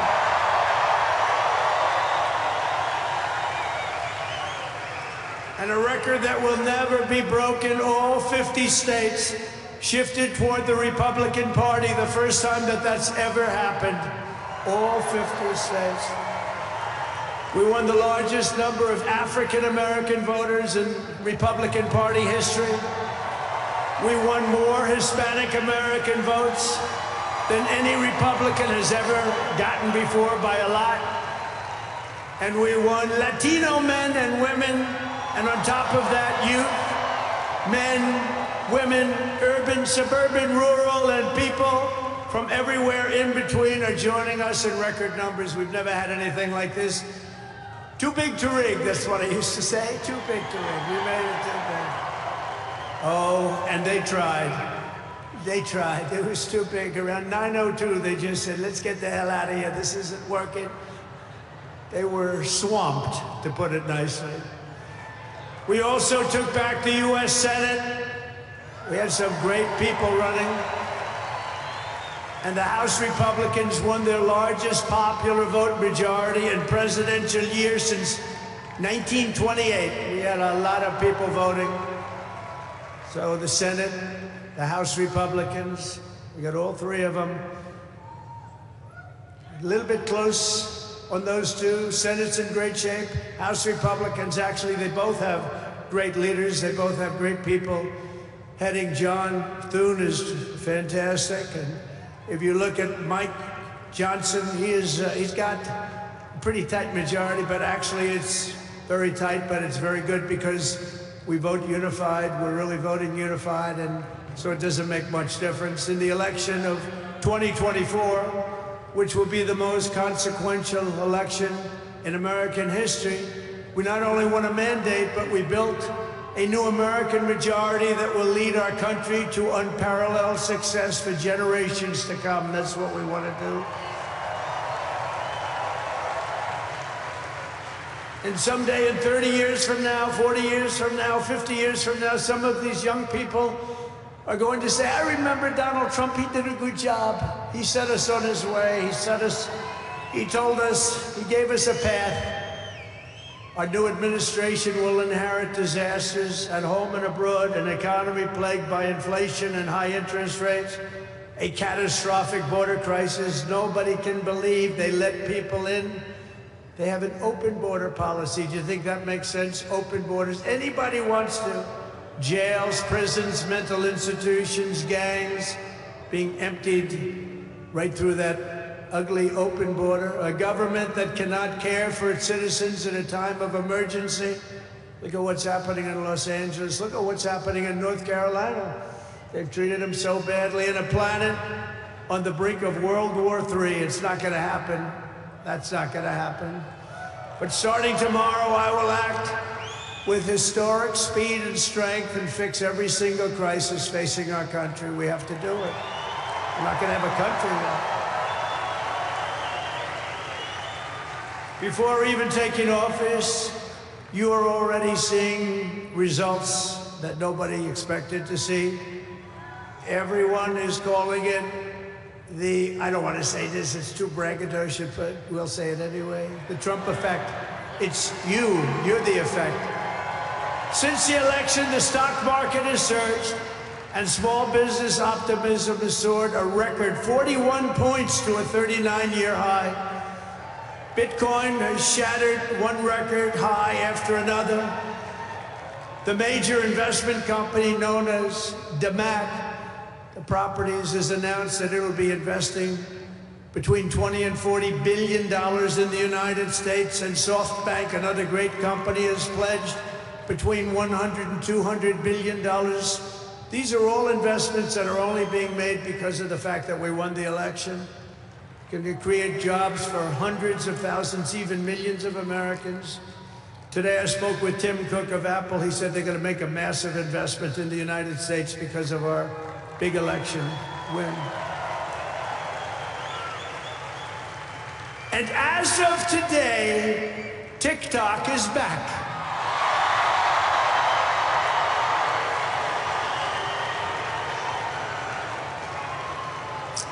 So, you know, I did a little TikTok thing. We have a guy, TikTok Jack. He's a young kid, like 21 years old. And we hired this guy, and I went on TikTok. Can you believe what I'll do to win an election? And we went on TikTok, and Republicans have never won the young vote, the youth vote. They win a lot of votes, but they never won the youth vote. We won the youth vote by 36 points. So I like TikTok. I like it. I like it. I had a slightly good experience, wouldn't you say? Romney lost it by 40 points. Not so long ago, we won it by 36 points. That's a very big spread. But I said we need to save TikTok because we're talking about a tremendous... Who in this audience goes with TikTok? Many? Yeah, very popular. And frankly, we have no choice. We have to save it. A lot of jobs. We don't want to give our business to China. We don't want to give our business to other people. And I said, you know, TikTok without my approval, meaning the president's approval, because Congress gave the president the right to make a deal, do whatever he wants. And they did that a long time ago when they had a different president. They didn't know that I was going to be the president, I guess. So I said, very simply, a joint venture. So, if TikTok is worth nothing, zero, without an approval. You know, if you don't approve, they're out of business, they're worth nothing. If you do approve, they're worth like $1 trillion. They're worth some crazy number. So I said, I'll approve, but let the United States of America own 50% of TikTok. I'm approving on behalf of the United States. So they'll have a partner, the United States, and they'll have a lot of bidders, and the United States will do what we call a joint venture. And there's no risk. We're not putting up any money. All we're doing is giving them the approval, without which they don't have anything. So I don't know. It sounds like that works. What do you think? Good? I think so. So whether you like TikTok or not, we're going to make a lot of money. Perhaps most beautiful of all, this week we achieved an epic ceasefire agreement as a first step toward lasting peace in the Middle East. And this agreement could only have happened as a result of our historic victory in November. That was some victory. Was that great? I don't even know which was greater, 2016 or this one. I think this one. Look, Honest Abe Lincoln. We have Honest Abe. We have Uncle Sam. You know, Uncle Sam shook my hand about 2 months ago. He's got the strongest grip I've ever. You are a strong man. I said, what the hell was that? But I'm glad to report that the first hostages have just been released.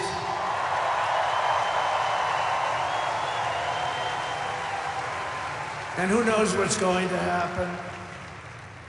I know that Biden is saying that they made the deal. Well, you know.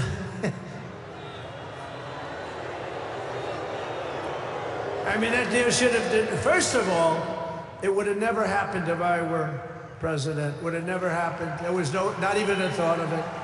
Iran was broke. They had no money for Hezbollah. They had no money for Hamas. They had no money. They were broke, totally broke, and they would have never done anything. But they did it, you know. I like to think back to the past. I said, if only the election weren't rigged, all the things that would have happened that would have been so good, but it was. We're not going to let that happen again.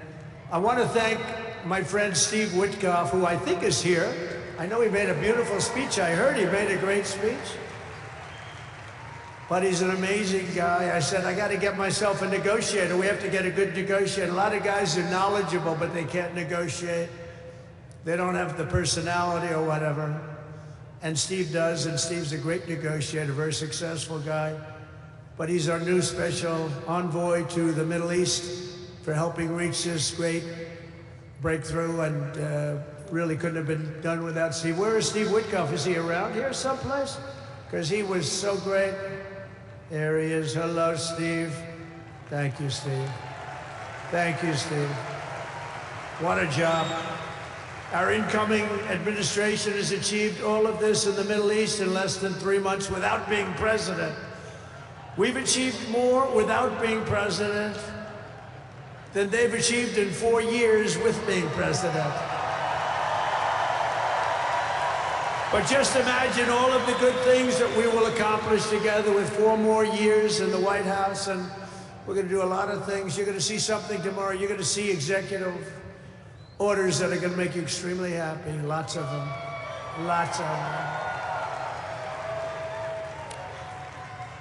We have to set our country on the proper course. By the time the sun sets tomorrow evening, the invasion of our borders will have come to a halt, and all the illegal border trespassers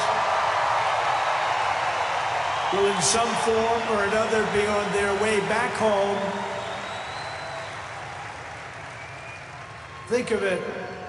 We've allowed millions and millions of people into our country through open borders, no checks, no vetting, no anything.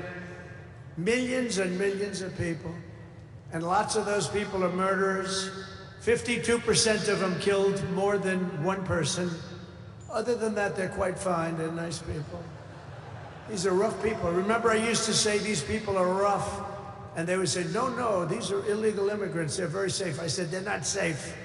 Look at what's happened with Venezuela, where they're sending these gangs in and they're taking over apartment complexes in Colorado and then cutting off the fingers of a man who had the nerve and desire to call the police. He said, you want to call the police? Bah, guess what? You have no fingers. These are rough people, and they're getting the hell out of our country. They're out. The border security measures I will outline in my inaugural address tomorrow will be the most aggressive, sweeping effort to restore our borders the world has ever seen. You know, we had the best, safest border in the history of our country. You remember that with the great chart that I put up. I don't even know if they have that chart now. Maybe they do. These guys are good. Maybe they do. Who the? I don't know. I didn't tell them I was going to do this. I didn't tell, but we have some very good people, but I didn't say. But we had a chart, and I looked to my right, and then they said, ooh, that hurt. What the hell was that? I still have that throbbing feeling in my ear.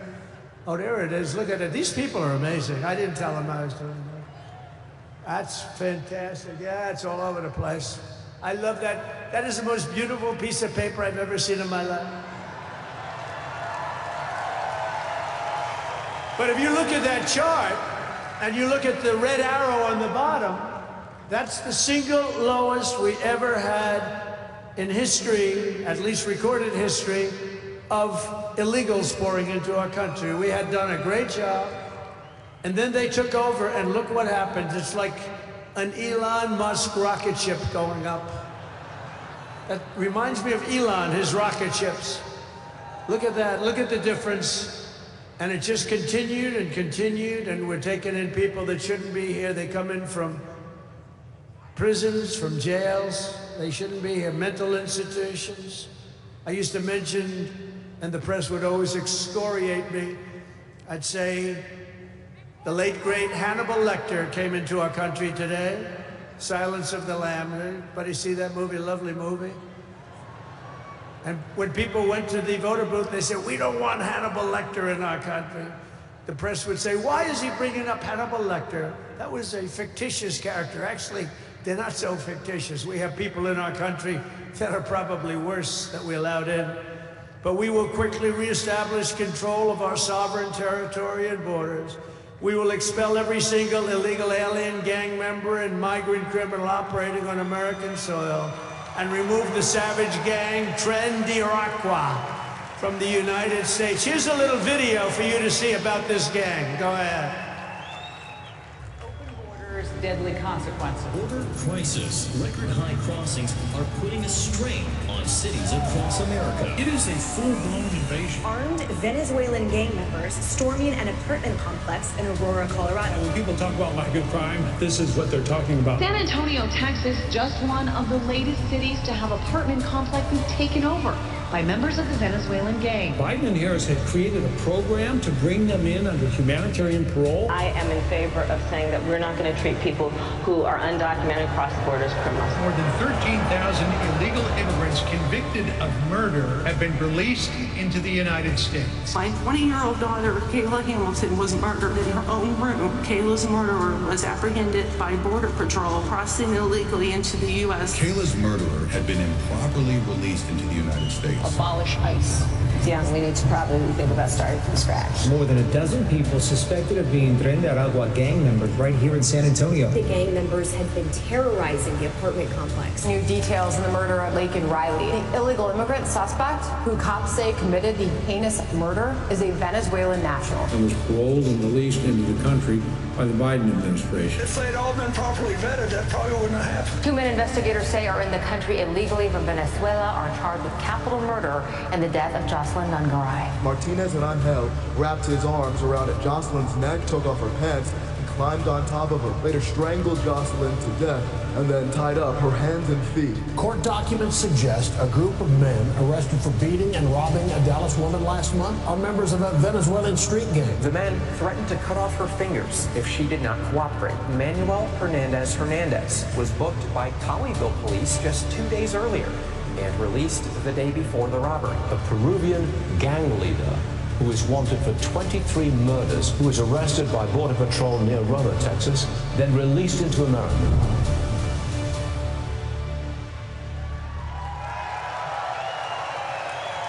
That's what we allowed in, and they're nice people compared to some of them. They're nicer than others. These are really vicious people, gang members, and many, many people from prisons, and crime all over the world is down. You know why? Because they got their criminals into the United States of America. You look at Venezuela, They've emptied their prisons into our country. Many other places the same. I would have done the same if I headed up any of the countries. I know most of those guys are smart. They're leaders. They are smart, streetwise people. As soon as I heard they were going to have open borders, I said, if you do that, every prison all over the world is going to be emptied out into our country. They come in from the Congo. The Congo's big on emptying their prisons. The only thing good about it is they make our criminals look like really nice people. These people are vicious people all over the world, not just South America, all over the world they come, from mental institutions and from jails and prisons. With our actions tomorrow, my administration will deliver justice for every family whose loved one has been stolen from them by migrant crime, including Laken Riley, Rachel Morin, Jocelyn Nungari, Kayla Hamilton, and every other precious American soul that we have lost to these animals. Their memories will live in the hearts forever, in our hearts forever, and we will never, ever forget them. And their contribution, I told their mothers who were devastated, their parents, their fathers, they're devastated. They'll never be the same. They'll never be the same. But I said, your daughter has made a major contribution. Your son has made a major contribution. There are hundreds and even thousands of victims of this horrible atrocity. And you add those numbers to the numbers of crime that we're already going through the roof, and it's something that you wouldn't even believe. Do you remember I did the debate, and I had David Muir from ABC saying, no, crime has gone down. I said, no, it's gone through the roof. Crime has gone through the roof, David. No, crime has gone down. I said it's gone through the roof. And then he goes, I disagree with that. The next day they announced that crime was up like 40%. This guy is, the whole thing is it's so bad. You can't even imagine how anybody could be for these things of, think of it, open borders, prisons, and mental institutions, men playing in women's sports, transgender for everyone. Transgender. And very soon we'll begin the largest deportation operation in American history, even larger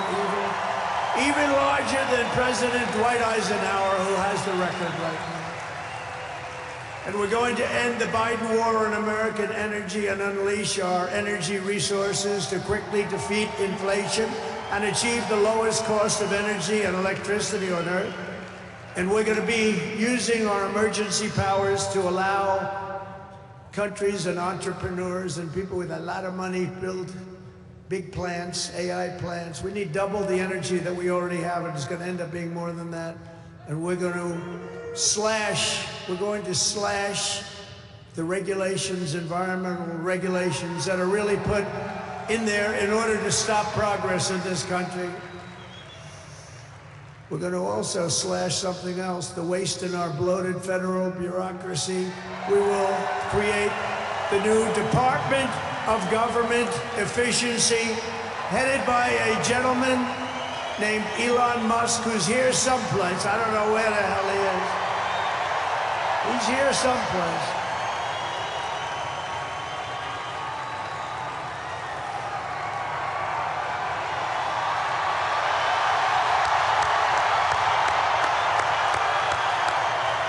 Come here, Elon.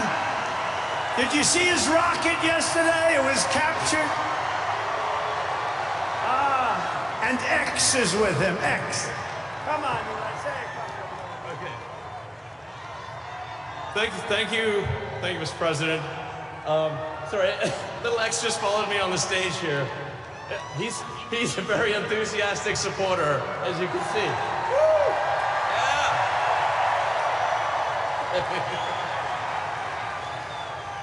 So we're looking forward to making a lot of changes, and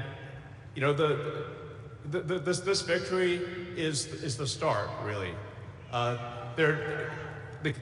What matters going forward is to actually make significant changes, cement those changes, and set the foundation for America to be strong for a century, for centuries, forever. So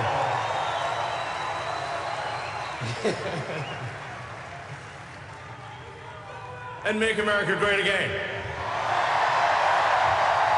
Yeah!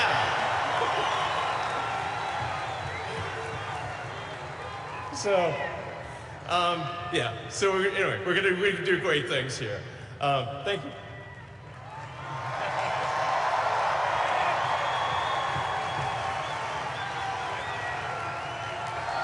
Thank you, Elon.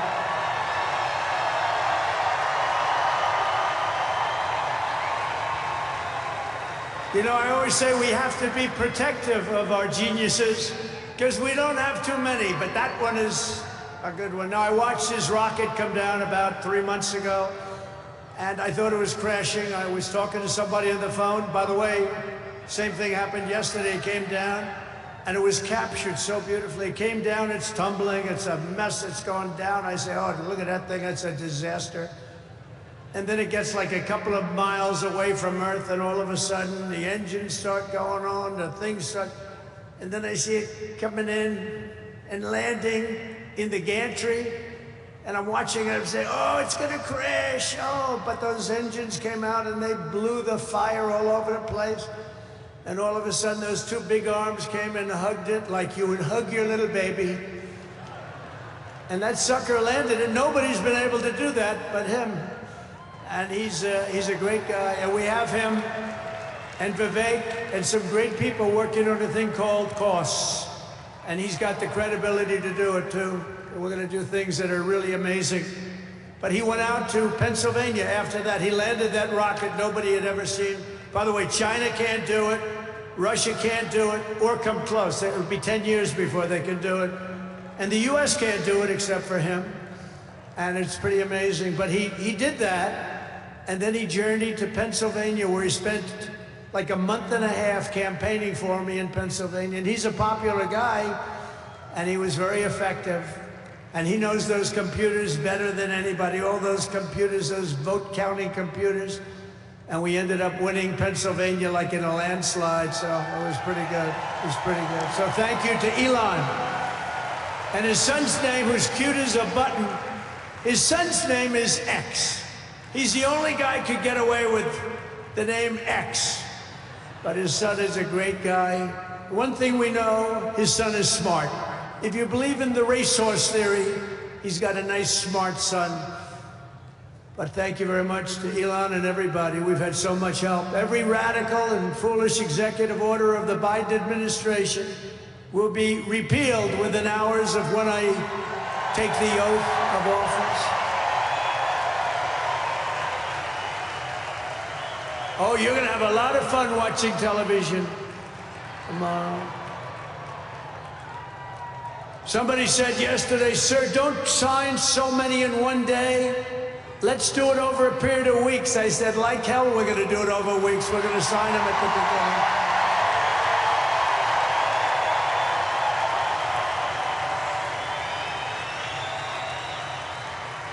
You know that old story. Let's do it later, then it never gets done. No, we're doing them tomorrow. And we'll have plenty to sign in the future. Don't worry about it. It's not going to stop. But we're going to stop the destructive and divisive diversity, equity, and inclusion mandates all across the government and private sector and return our country to the merit system. You know, the Supreme Court ruled that the United States is allowed to go by the merit system, which is what made us great in the first place. That was a big ruling that a lot of people don't even know about, but it was a big, tremendous ruling. And you're focusing on character, competence, and qualifications in all hiring decisions. Now you're allowed to go by competence and ability and genius. You don't have to hire somebody to send up one of his rocket ships that doesn't know anything about what's happening. As a first step toward restoring transparency and accountability to government, we will also reverse the overclassification of government documents, and in the coming days, we are going to make public remaining records relating to the assassinations of President John F. Kennedy, his brother Robert Kennedy, as well as Dr. Martin Luther King Jr. and other topics of great public interest. It's all going to be released, Uncle Sam.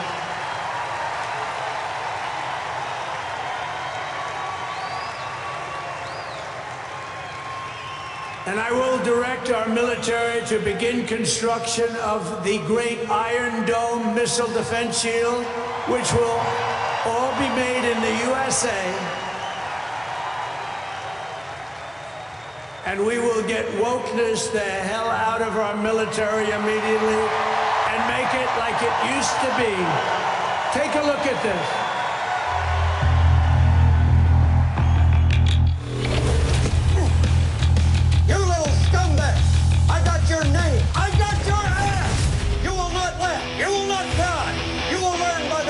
Happy Pride. Happy Pride Month, and actually, let's declare it a summer of pride. So you're a killer? Sir, yes, sir! Let me see your war face. Sir, you got a war face? Ah! That's a war face! Now let me see your war face! Ah! Bullshit! You didn't convince me! Let me see your real war face! Ah! I hear it and I know I know you wanna take. You will be a weapon. You will be a minister of death, praying for war. But until that day, you are huge. You are the lowest form of life on earth. You are not even human fucking beings. You are nothing but unorganized, grabastic pieces of amphibian shit. How to abracadabra, these bitches know I got answers the way I... It looks to me like the best part of you ran down the crack of your mama's ass and ended up as the brown stain on the mattress.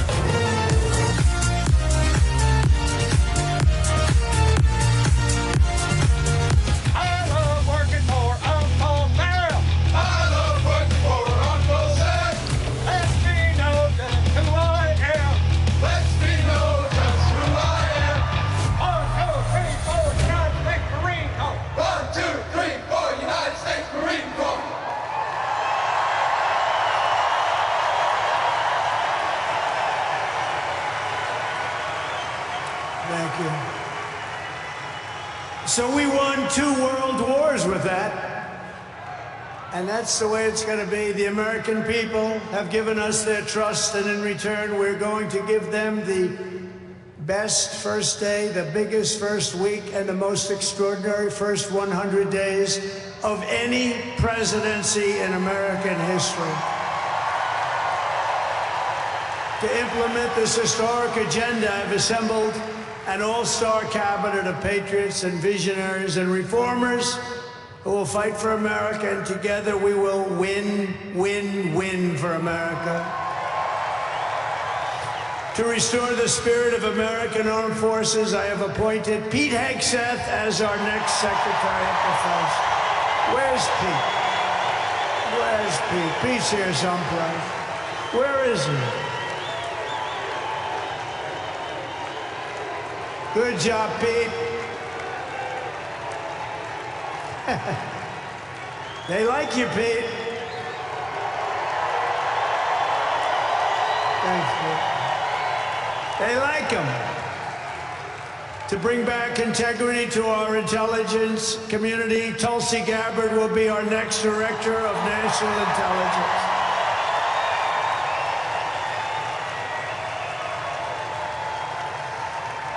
To make America healthy again, we will have Robert F. Kennedy Jr. as Secretary of Health and Human Services.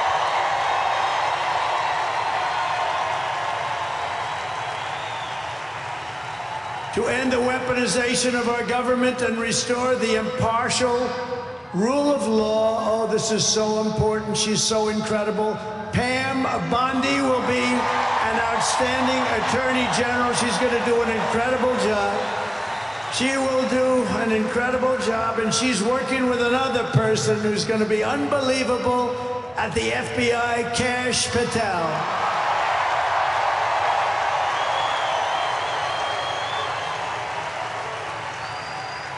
And tomorrow, everybody in this very large arena will be very happy with my decision on the J6 hostages. Very happy. I think you'll be very, very happy. I would say about 99.9% in this beautiful arena. And by the way, I want to thank the owners of this arena. They are great. They're up here someplace in one of those beautiful boxes. And their team is doing very well, and Ovechkin is a great player, right? But I want to thank Ted and all of the owners for allowing this to take place. It was really great. And thank you. It's a hell of an operation. Great place. Fantastic arena. Thank you, Ted. Thank you, everybody. At Homeland Security, we will have a tough leader in Kristi Noem, and we will have an outstanding Secretary of Transportation in Sean Duffy, Congressman Sean Duffy. Great people. And we're going to win so much that Governor Burgum of the Interior, you know Governor Burgum, one of the best governors in the country, is in charge of Department of the Interior, and the hottest man anywhere in the world for energy. When I announced him, people couldn't believe it. You didn't hear of him, but if you're in the energy business, he's considered the absolute best. Mr. Chris Wright of the Energy Department. He's going to head up the Energy Department. He's the hottest guy there is. Anybody in the energy business, they said, I can't believe you got Chris Wright. And a man named Marco Rubio is going to be our great future Secretary of State. And Howard Lutnick, a tremendous success on Wall Street, is going to be our Secretary of Commerce. They have to go through these drills, but they're going to. And I want to thank the Republican senators. They've been doing great. And John Thune has been doing a great job in moving the process along quickly. We're going to have a lot of them hopefully approved very quickly. And a very special woman, Linda McMahon, is going to be our future Secretary of Education, which we're going to be giving back to the states. Let the state run education.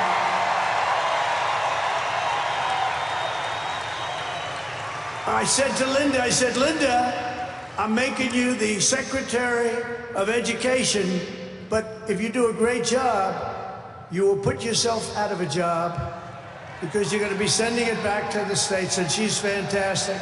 And her staff, which has been largely hired, is fantastic. And all of the other leaders will come to me and they're going to say, do you remember I used to do this for fun? But it's really not fun, it's fact. Because we have to do some of best of, right? But they're going to come and say to me, sir, we're winning too much, sir. We can't take it anymore. We have to stop winning, sir. We can't do it. We're not used to winning in our country. And each one of them is going to say, every single one, sir, please, please, you're destroying our country. We're winning too much. Our country isn't prepared for this. They're not used to winning, sir. And I'll say, no, Linda and everybody, we're not going to stop winning. The people of our country want us to keep on winning, and we're going to go win like never, ever before. And that's what we're going to do. We're going to be doing it, Uncle Sam. Uncle Sam is having a heart attack down here. Look at him. Uncle Sam is going wild. And they think I pay for these people. I have no idea who he is. All I know is he does. And there's Abe Lincoln. Thank you, honest Abe. I have no idea. I swear, I have no idea who the hell he is. But he looks like Abe. He's probably a little bit shorter, in all fairness. Abe was 6'6". He's a little bit shorter. He's about a foot shorter. Other than that, he's perfect. Thank you, Abe.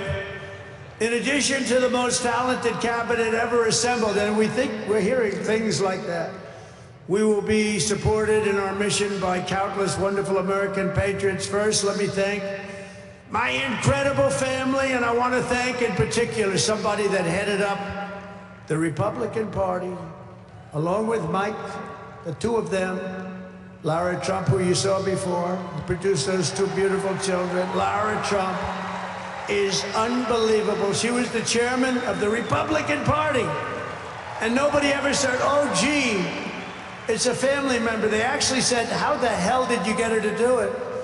And she did a phenomenal job. We had a minimum of cheating. We watch them like, oh, where is Laura? Where the hell is she? But she did some job. See, she wants to be nice and quiet. She's here someplace. Thank you, Laura. Thank you very much, hon. She's phenomenal. The job she did, and her son, who was up, didn't they do a beautiful job? The son and the daughter. How many young kids know that one? They don't know that one.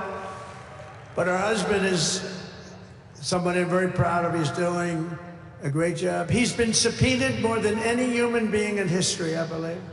Every day he'd get a subpoena from Congress on something, oh, bullshit. But he'd get a subpoena. He's got a PhD in subpoenas. But he did a fantastic job. And Don, you know all about Don, how he did. He's great. He's very popular, too. He knows a lot about guns, I want to tell you that. We had, by the way, I have to tell you, we had great support from every gun group, including the NRA, which really worked hard. And Ivanka and Jared are here, and Tiffany and Michael are here, and Barron and my 10 incredible grandchildren, and another one coming through Tiffany. And of course, I want to thank our next Vice President of the United States, J.D. Vance. Wherever he may be, there's a lot of people. Wherever the hell he is, he's here someplace. It's a lot of people. It's a little tough when you say, where is he? You know, you got a lot of people in here. But J.D. Vance has been extraordinary. And he's got an unbelievable wife, the Second Lady of the United States, Usha Vance. So, Usha, thank you very much. Beautiful couple, great people. We're also pleased to be joined tonight by Hulk Hogan, the Hulkster. The Hulkster. One thing, it's not hard to find him. All he has to do is stand up and you say, there he is. But he's great.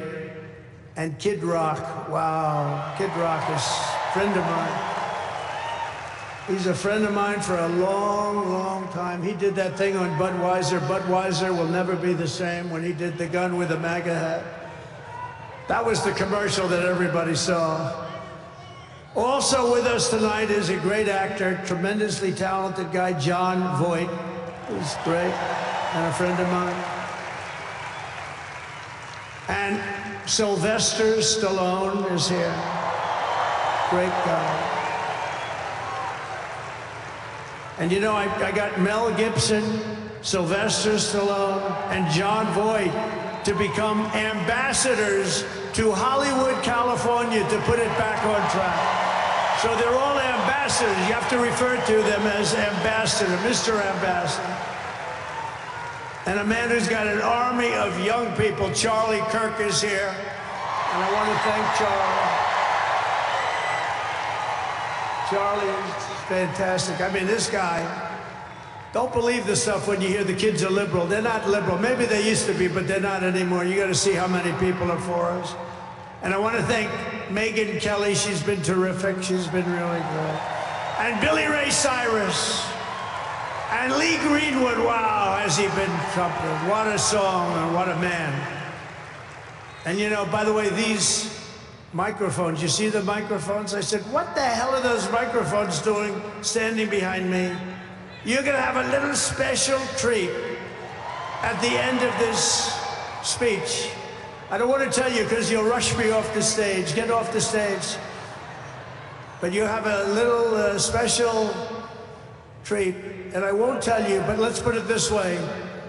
It's the people that 30 years ago had a hot song, never hit #1, hit #5. But 30 years later, it hit #1 week after week. And they're here to sing. They're here to sing. For you. And you won't recognize them. They're slightly larger than they used to be, but that's the way life goes. We can all tell you, that's the way life goes. There's nothing we can do about that. Sebastian Gorka, stand up, Sebastian. I see Sebastian there. There's a patriot. He's been with me through thick and thin, right, Sebastian? Now he's with the administration. Thank you. Great guy. And again, I want to thank Elon for what he did in Pennsylvania. He worked so hard. He worked so hard in Pennsylvania. Great guy, and a man who is a champion. A man who took something from nothing. Everybody said this is something will never work. It's too violent. But he understood people. He said they like violence, unfortunately, right? But a man who understood fighting better than any man ever. There's never been anything like this. What Dana White did with the UFC and building it into a monster sport franchise. So I want to thank Dana White of USC for being here. And Dana, you've done a job like nobody could have done. Thank you. A great guy and a friend of mine. A great friend of mine. He's a tough cookie. You want him on your side at all times. Every one of those people you want on your side. And we have dozens of other celebrities and everything, but we're going to get back to what we're doing. But I do want to say, in the audience, we have many governors, many senators, many members of Congress, and other distinguished guests, far too many to name, unless you'd like me to name them. No? Do you want me to name governors, senators, and congresspeople? No. I thought you were going to say that. Sorry, governors. No, but we appreciate all of the love that we've gotten from them. I'll tell you, our House and our Senate Republicans have been unbelievable, and the governors are unbelievable, the job they're doing. Of the crime-ridden cities, the top 25, every single one of them is run by a Democrat. Does that tell you something? We don't have problems in the Republican cities. Tonight, I also want to send our love to everyone affected by the terrible wildfires raging in California. We're praying for you all. We love you all. We're going to be there very soon. I'm going to go out there on Friday to see it and to get it moving back. We're going to get some of the best builders in the world, and we'll get it moving back. And I also want to pay my respects to the great people of North Carolina. You know, I won it every single time. And they've been treated very badly. FEMA almost didn't know it existed. And we're going to get North Carolina rocking and rolling, okay? We're going to get them rocking and rolling. They've been treated very badly as a state. Together we will rebuild Los Angeles better, more beautiful than ever before. We're going to get it going. We have the best builders in the world. It's the only people that could do it. Nobody else knows what the hell they're doing. And in 2028, the Los Angeles Olympics will be one of the great sporting events and patriotic celebrations in history. I was with Gianni, the head of the Olympics, and because of the wildfires, they're going to do a special job. They're going to really do something very special for the Olympics. And the opposite, some people said, oh, maybe the Olympics can't go there. It turned out just the opposite. They came to see me the other day, and the committee, and it's just the opposite. So the Olympics is great. And Johnny, for the others, you know, the World Cup, Johnny is the head of it. We had our top people, Wasserman. They all came in on the Olympics, and then I saw Johnny.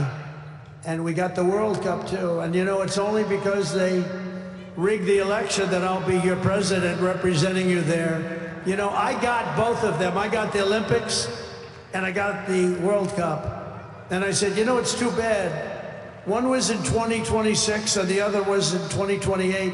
And I said, I won't be there. I won't be your president. But then they rigged the election, and now we won, so I'm going to be your president for the Olympics and for the World Cup.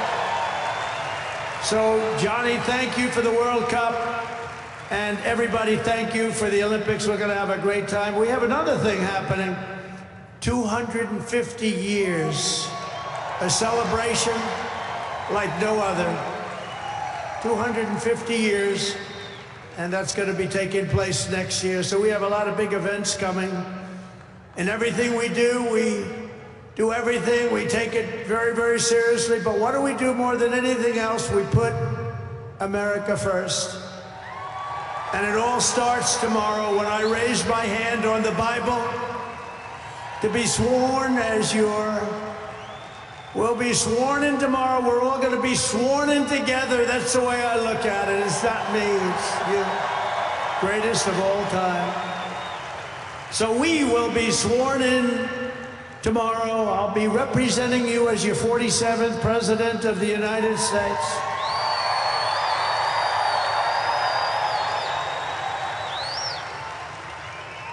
And just in conclusion, together we're going to cut your taxes, end inflation, slash your prices, getting them back down, raise your wages, and bring thousands of factories back to the USA, right where they belong, and that'll be done through tariffs and smart policy. We will build American, we will buy American, and we will hire American. I will end the war in Ukraine, I will stop the chaos in the Middle East, and I will prevent World War III from happening, and you have no idea how close we are. We will crush violent crime in our cities and give our police the support, protection, resources, and respect they so dearly deserve. We will strengthen and modernize our military again. We did it. We rebuilt our entire military. And then they gave billions and billions of dollars of it to, you remember, to the Taliban. They gave it to the Taliban. They gave our military equipment, a big chunk of it, to the enemy. Do you know that we pay billions of dollars a year? Do you know this? Does anyone know this? To Afghanistan? Do you know that? And I say, if we're going to pay billions of dollars a year, tell them we're not going to give them the money unless they give back our military equipment that these poor, stupid people allowed for them to have. So we'll give them a couple of bucks. We want the military equipment back. We will rebuild our once great cities, including our capital in Washington, D.C., making them safe, clean, and beautiful again. And we want to make this city again safe. We don't want people coming to Washington and getting mugged, shot, killed.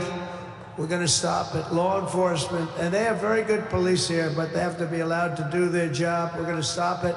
We're going to beautify it. We're going to make it the most beautiful capital in the world. We will teach our children to love our country, to honor our history, and to always respect our great American flag.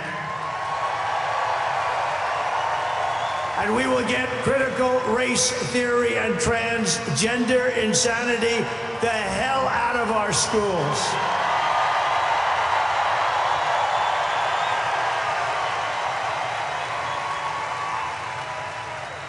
And always remember, this is so easy, this will be done tomorrow. We will keep men out of women's sports. It's over. I will defend religious liberty, I will restore free speech, and I will defend the right to keep and bear arms. We're going to defend that right. After years of building up foreign nations, defending foreign borders, and protecting foreign lands, we are finally going to build up our country, defend our borders, and protect our citizens. We will stop illegal immigration once and for all.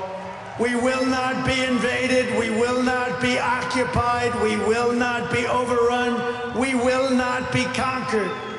We will be a free and proud nation once again, and that will take place tomorrow at 12 o'clock.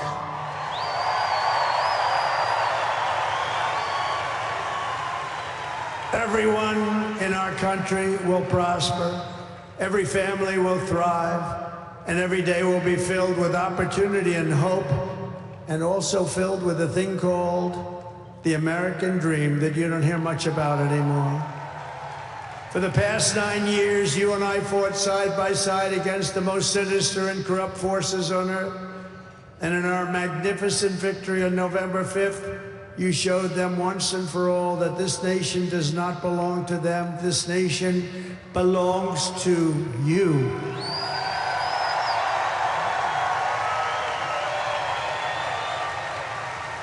From New York to Los Angeles, from Philadelphia to Phoenix, from Chicago to Miami, and from Houston to right here in Washington, D.C. Our country was won and built by generations of patriots who gave everything they had for our rights and for our freedom. They were farmers and soldiers, cowboys and factory workers, steel workers, coal miners, police officers, and pioneers who pushed onward, marched forward, and let no obstacle stand in their path. Nothing could get in their way. Together they laid down the railroads, raised up the skyscrapers, built the great highways, won 2 world wars, defeated fascism and communism, and launched American astronauts to the moon. It was hardworking patriots like you who built this country, and 75 days ago on November 5th, it was hardworking patriots like you who saved our country. You saved our country. Now, after all we have been through together, we stand on the verge of the 4 greatest years in American history. With your help, we will restore America's promise, and we will rebuild the nation that we all love so much. We are one people, one family, and one glorious nation under God. We will never give in. We will never give up. We will never back down, and we will never, ever, ever, ever surrender. We will fight, fight, fight, and we will win, win, win. And together, we will make America powerful again. We will make America wealthy again. We will make America healthy again. We will make America strong again. We will make America proud again. We will make America safe again. And we will make America great again. Thank you very much. Thank you very much. What a great victory for everybody. Thank you, America. Thank you very much. Thank you.